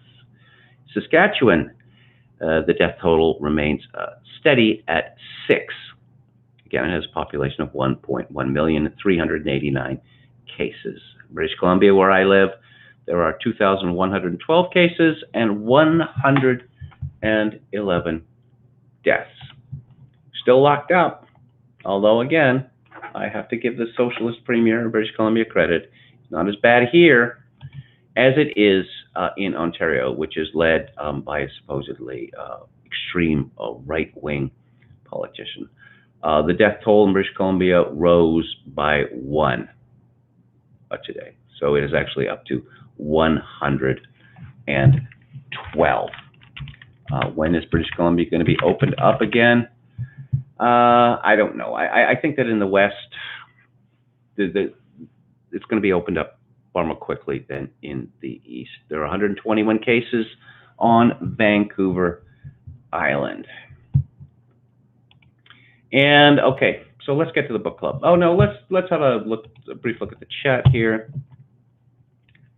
Lecomte Brea says Canada is the toughest located land to be conquered or conquered.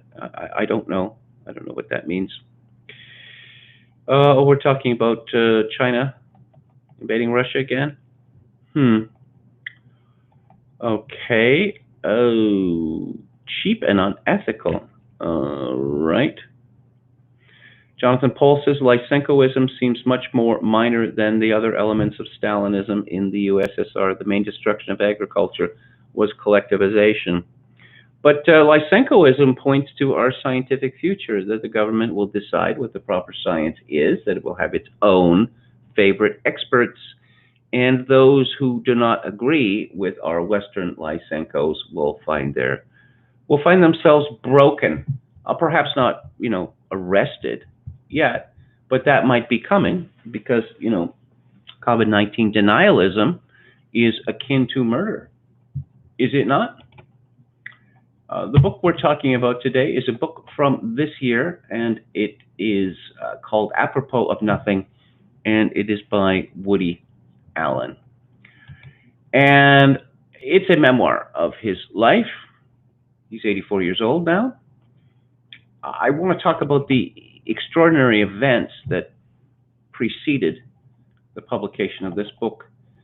And I'm going to quote from an article by a woman called Emily Alford, who, writing in Jezebel, I believe her Twitter picture now shows her with a shaved head. She looks strange, to put it mildly. Earlier this week, Hachette Book Group announced that its Grand Central imprint would be publishing Woody Allen's long-rumored memoir, Apropos of Nothing. The announcement immediately caused Ronan Farrow, also a Hachette author, to drop the publisher and employees to walk out en masse. For the company's decision to either let an accused sex offender tell his side of the story or allow him to ignore allegations completely in an attempt to rehabilitate his image. In response, Hachette says they will not be releasing the book on April the 7th. Publishers Weekly released a statement from Hachette. The decision to cancel Allen's book was a difficult one. At HBG, we take our relationships with authors very seriously and do not cancel books lightly. We have published and will continue to publish many challenging books. As publishers, we make sure every day in our work that different voices and conflicting points of view can be heard. You're all a bunch of disgusting liars. After the staff walkouts, and most likely following being dropped by Pulitzer Prize winner and best-selling author of Catch and Release, Ronan Farrow, Hachette said the company's executives have decided to change course. Over the past few days, HBG leadership had extensive conversations with our staff and others. After listening, we came to the conclusion that moving forward with publication would not be feasible for HBG. The statement does some interesting semantic gymnastics to turn the decision to publish Allen's book into a free speech issue, while also indicating the company's willingness to listen to its employees about controversial topics. But the rights to the book were published a year ago, and the memoir has already been printed. Why did no one in charge at Hachette think to have the conversations with employees, Ronan Farrow or Dylan Farrow, who accused Allen of molesting her at 7 years old and said she was never contacted by fact checkers in the year before the memoir was announced? This was Ronan Farrow is Woody Allen's natural son, although his mother, Mia Farrow, has put it about, oh no, it was actually Frank Sinatra. He says he didn't get a chance to fact check the book, to censor it, in fact. This is not how book publishing works. This book was read for libel. All books of this nature are read for libel. In fact, all books are read for libel. Novels are read for libel. Oh, there's a bad person in your book called, Mr. So-and-so. You can't use that name. Well, why not? I made it up. Yeah, but there's an actual Mr. So-and-so who might not take kindly to being named in this way. That sort of thing goes on all the time. But no, memoirs are not fact-checked by the author's enemies.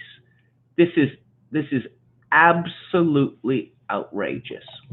Now, this strange woman, Emily Alford, that she says that he gets to tell his side of the story and ignore allegations completely in an attempt to rehabilitate his image. Well, I suppose that is one of the problems with writing about a book that one has not read. Woody Allen goes into enormous detail in this book about the very specific allegations that were made against him by Mia Farrow, by Dylan Farrow, by Ronan Farrow, things that were said by the police investigation, the judge in the custody trial, not friendly to him, the police detective in charge of the investigation, not friendly to him. He goes into it in exhausting detail and not sparing himself in any way. Now, I suppose that most people who buy this book, Woody Allen alludes to this in the book, they're going to be buying the book because this is his first response, or lengthy response, organized response to the campaign of defamation against him. And he hopes that people are not going to read the book for that reason. But see, a very strange thing happened, that the charges against Woody Allen, they go back decades. And Woody Allen, at the time, was supported by most of the people in Hollywood, by the acting community. And then, I suppose because of Me Too, and because of the activities of Ronan Farrow, everything changed. People who had supported, who had acted in Woody Allen's films in the past, Greta Gerwig is a prominent example, and Woody Allen mentions this in his book. They turned on him. That, oh, so we have this Me Too movement now. So what that means is that any woman who makes an accusation against a man, well, we must believe women. So Woody Allen is a wicked man. Now, Woody Allen points out that this case was investigated twice, exhaustive length, including by a team from Yale University, which concluded, both investigations concluded there was no evidence that Woody Allen molested his adopted daughter, who was 7 years old at the time, and that it was likely that this poor child was put up to making these accusations by her mother, Mia Farrow, that she was either brainwashed or bullied into making these accusations. I don't know. I want to talk about the response to this book. Some of the responses were really quite strange.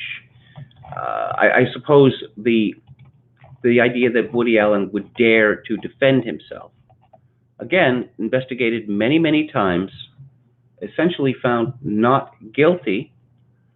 But let's see, Maureen Callahan of the New York Post said it was the most tone-deaf, disgusting, bitter, self-pitying, horrifically unputdownable memoir since Mein Kampf. Oh, so Woody Allen is Hitler. Now, that Monica Hess in the Washington Post, and let's see whether I can bring up her review here. If you run out of toilet paper, Woody Allen's memoir is also made of paper. Let's see.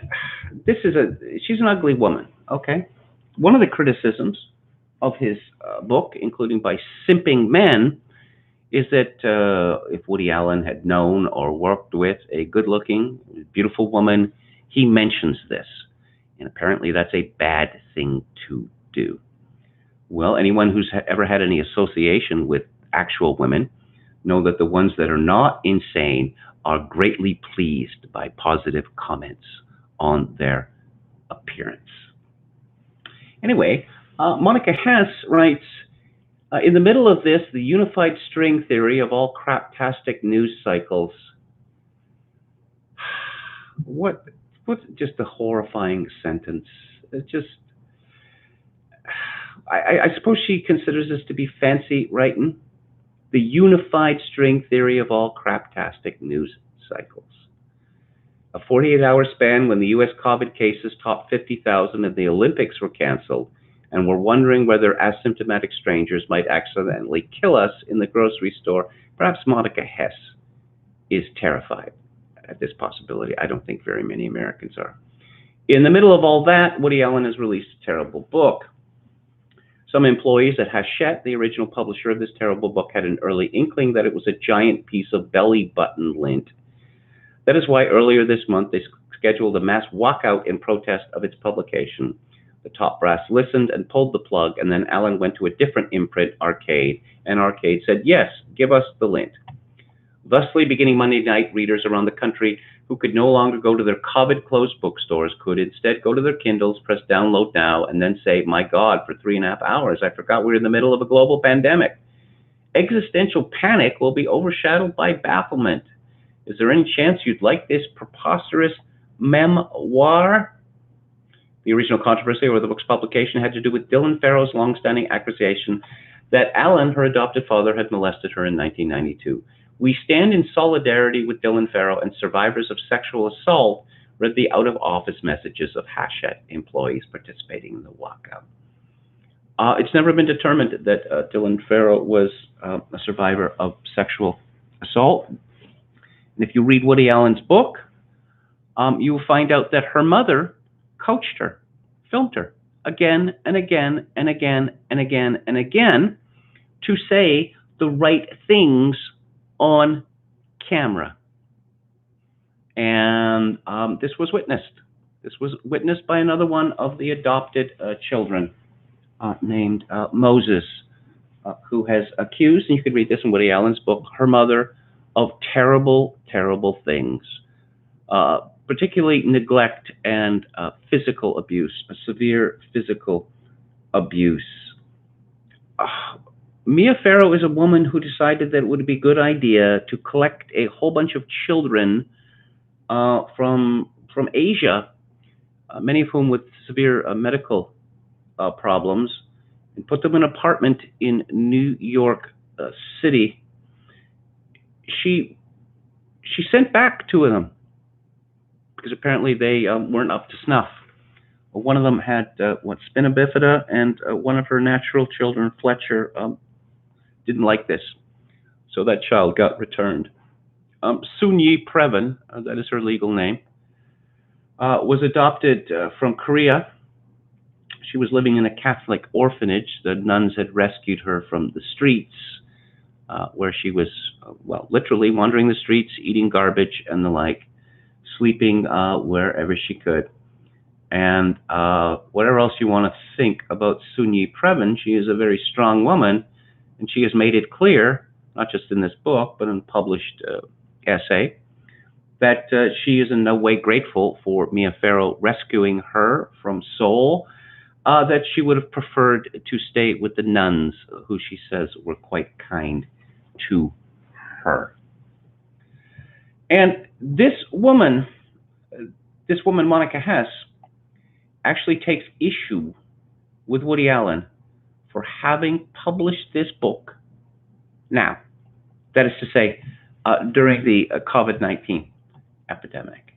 I wonder if this woman knows that books were, were printed, not just memoirs, but novels and poetry. They were published during World War I and World War II.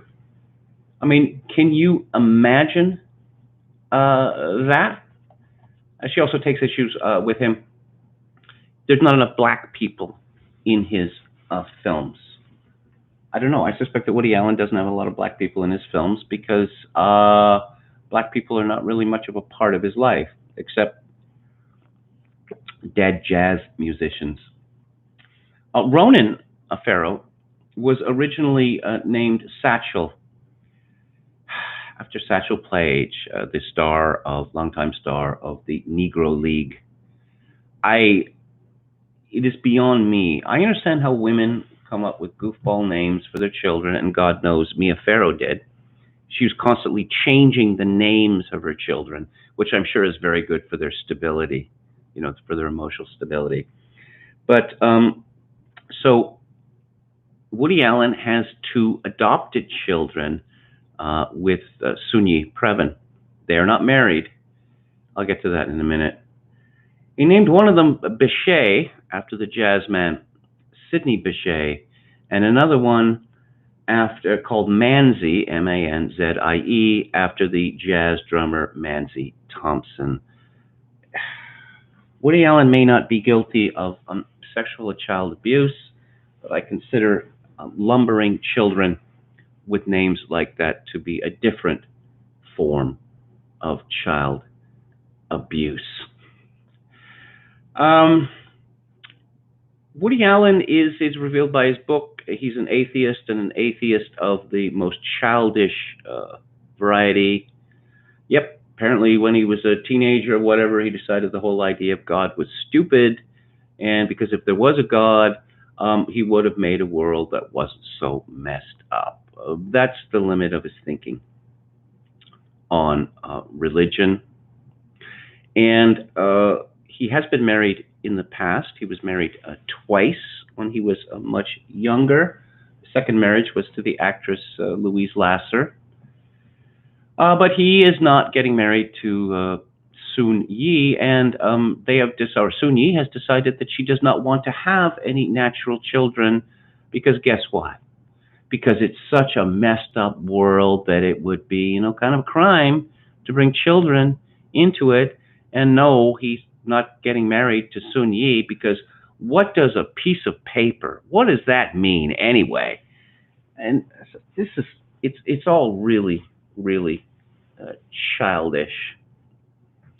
I'd read John Baxter's biography, which came out some years ago, about Woody Allen, in which he made the very interesting point that Allen's persona in his movies was very different from that of his persona as a stand-up comic.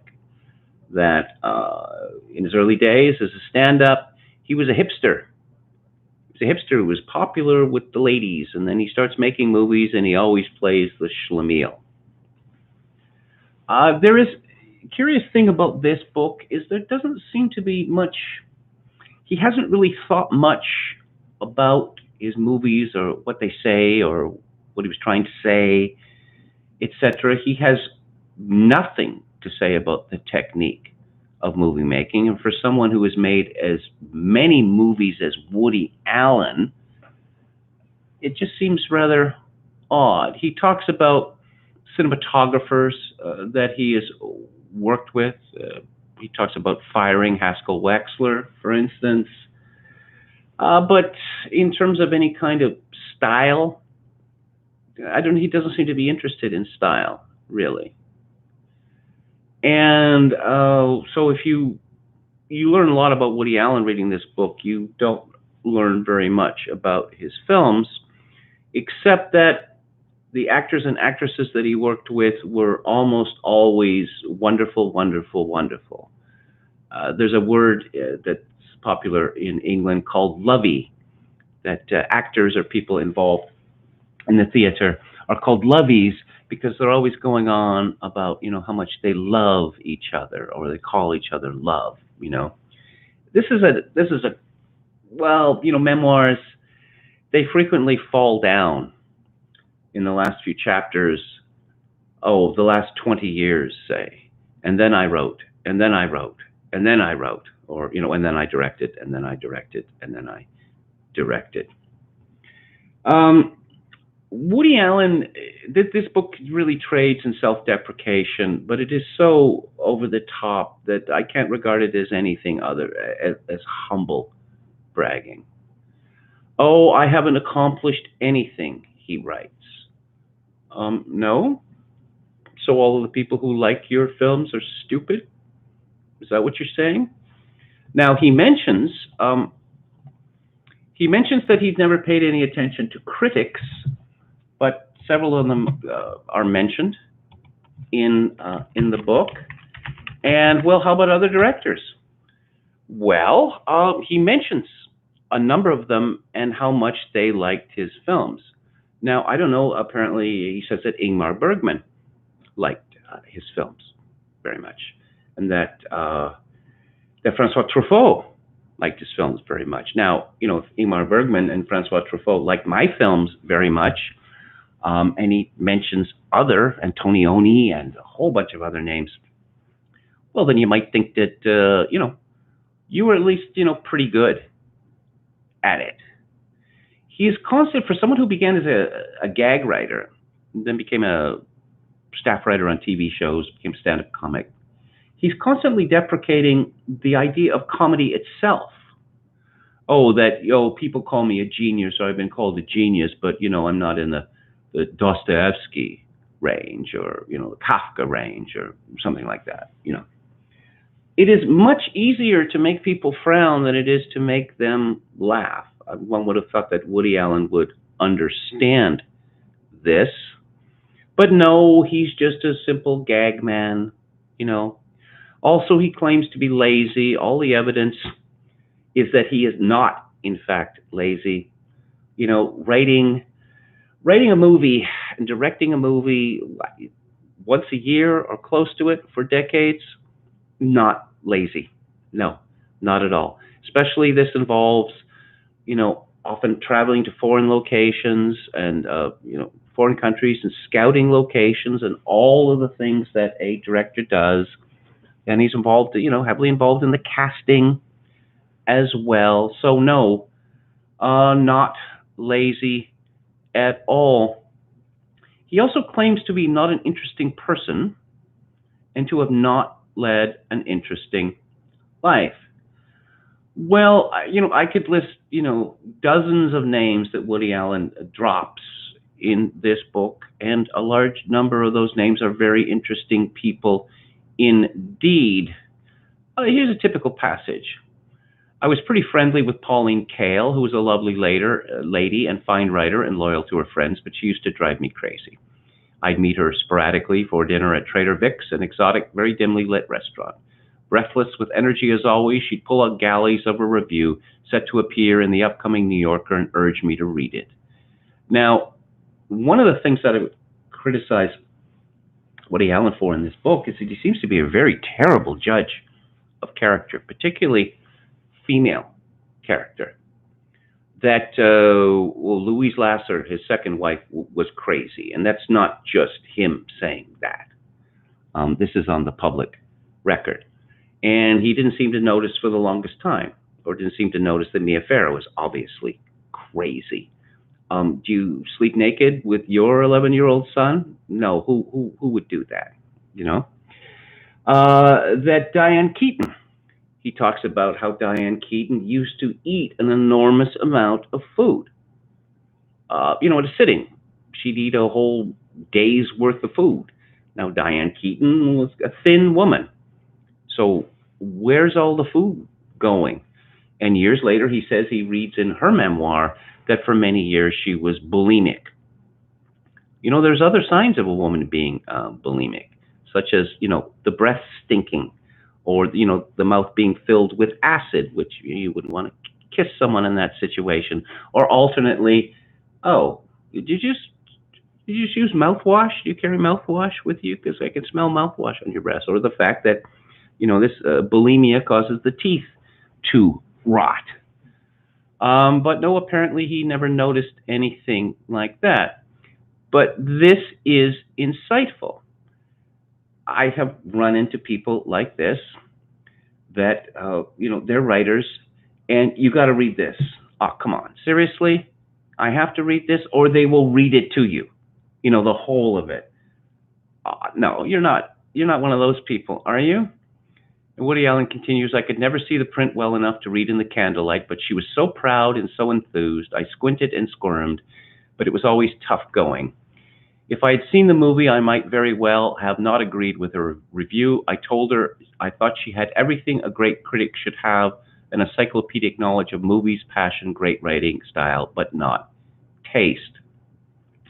I think that's a good paragraph, but it just occurs to me that perhaps he saw through Pauline Kael, or he saw her honestly, because he wasn't sexually attracted to her.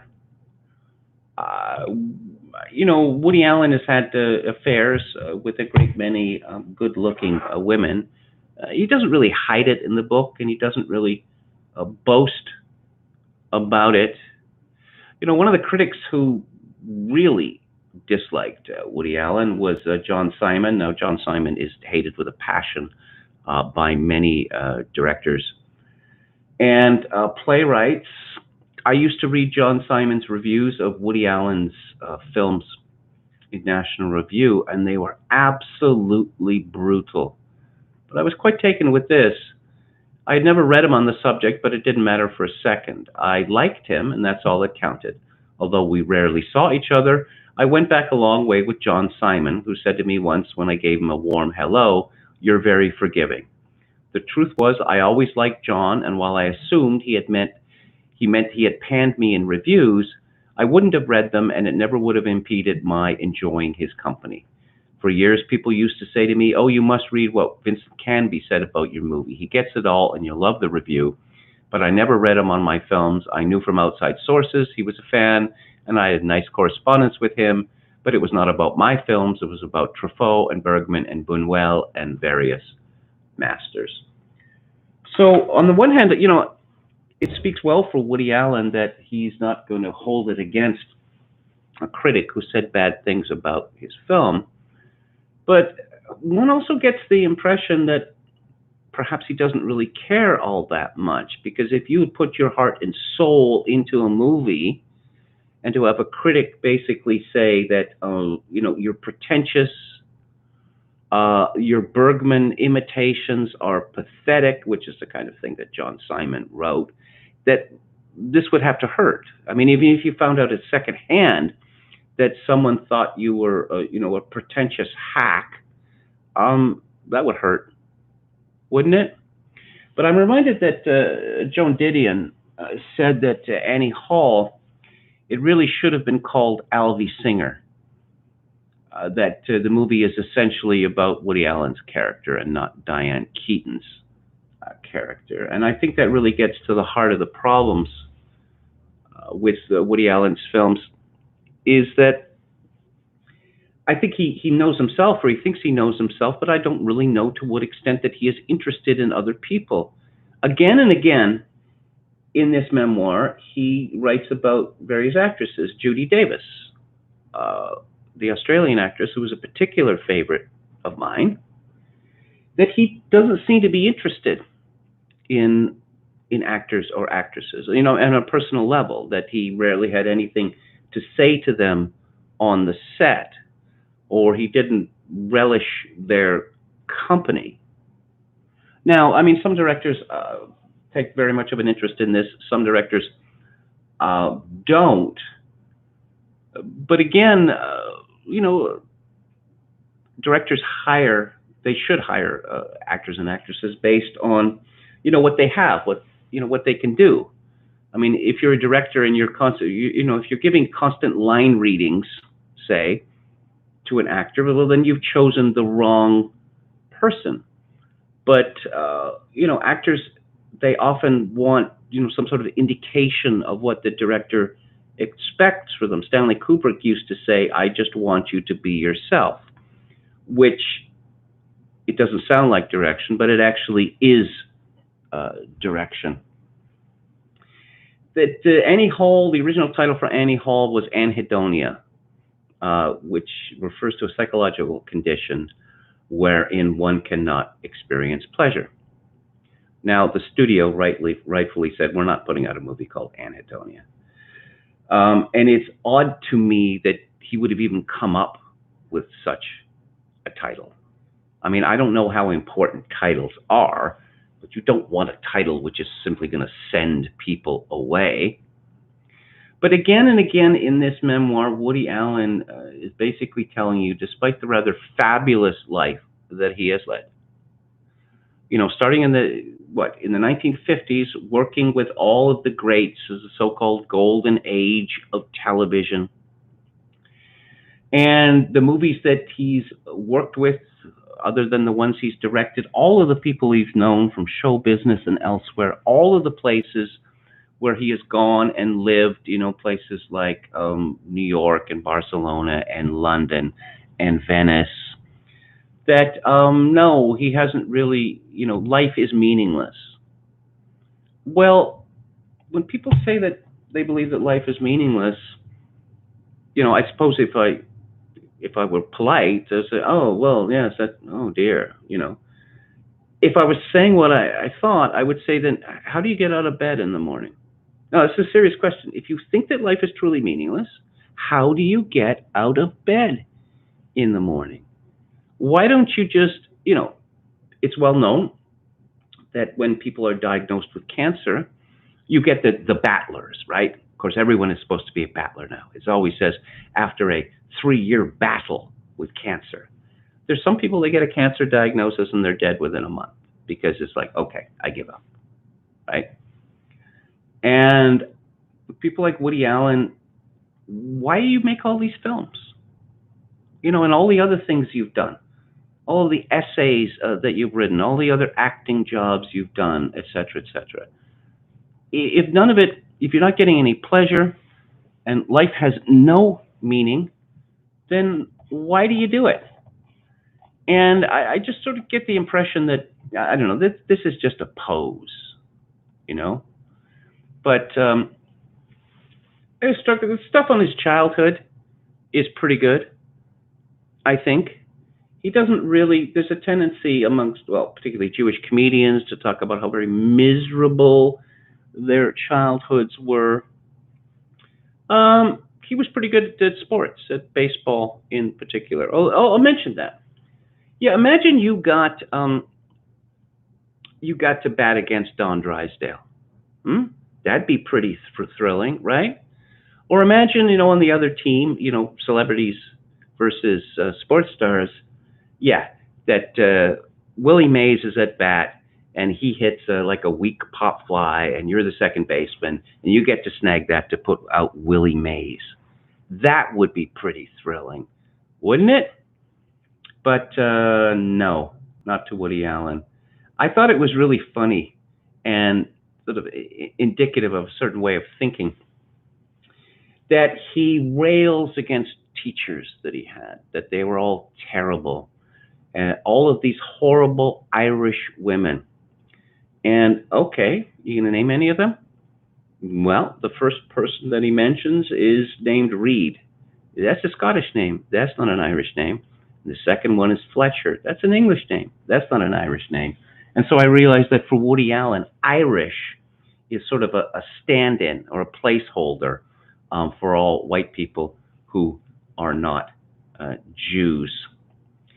He mentions that his what he seems to be what he thinks is, I guess, the greatest dramatic accomplishment, well, certainly of his lifetime, perhaps, in the history of playwriting, is Tennessee Williams' A Streetcar Named Desire. And Tennessee Williams is so overwrought. And in fact, here's a trick. This also works for Edward Albee. If you think that the relations between men and women in the plays of Tennessee Williams and Edward Albee, that they're too histrionic, that they don't really make much sense, well, whenever you have a couple, man and woman, in these two playwrights' plays, they're actually two men. They're two homosexual men. So if you think of it in those terms, then it makes sense. It's, let's see, he writes in the final paragraph, my biggest regret, only that I've been given millions to make movies, total artistic control, and I never made a great film. If I could trade my talent for any other person's living or dead, who would it be? No contest, Bud Powell. It's a jazz man. Though Fred Astaire's right up there. Who in history do I most admire? Shane, but he's fictional. Any women? There have been so many I've admired, from standards like Eleanor Roosevelt and Harriet Tubman. I don't think that Woody Allen knew who Harriet Tubman was until very recently. Never mind that. To Mae West and my cousin Rita. And he ends with a paean to his wife, Soon Yi. If you're a Woody Allen fan, there's a lot to enjoy in this memoir. If you're interested in Woody Allen's side, presented at length in this dispute with Mia Farrow, then it's essential reading. And there's no question in my mind, after reading this book, that Woody Allen is innocent of the charges against him, although he was never married to Mia Farrow, and Soon Yi was not his daughter. However, she was the adopted daughter of the woman who was the mother of Woody Allen's natural son. So it is a rash and bizarre thing to have done. Not technically incestuous, not against the law, but I don't know. I mean, with someone like Mia Farrow, again, you wonder how much he really paid attention to women. That for most men, oh yeah, hey, I heard this crazy rumor that you've got like 10 Asian kids. Some of them are handicapped, and like you're a single mother to these 10 or 12 or however many it is Asian kids in your apartment in New York City. No, it's not a rumor. Well, thank you for dinner. I had a good time. I'll call you sometime. I think that's the way that most men would react, but not our Woody. Anyway, those are my thoughts on Woody Allen's memoir, apropos of nothing. And I'll have a final go at the chat here. Ick Key says, I thought Crimes and Misdemeanors was pretty good. And Run, the Alan Alda bits were funny in it. Alan Alda I think he's always been good at playing a creep. And he was, Hawkeye and MASH?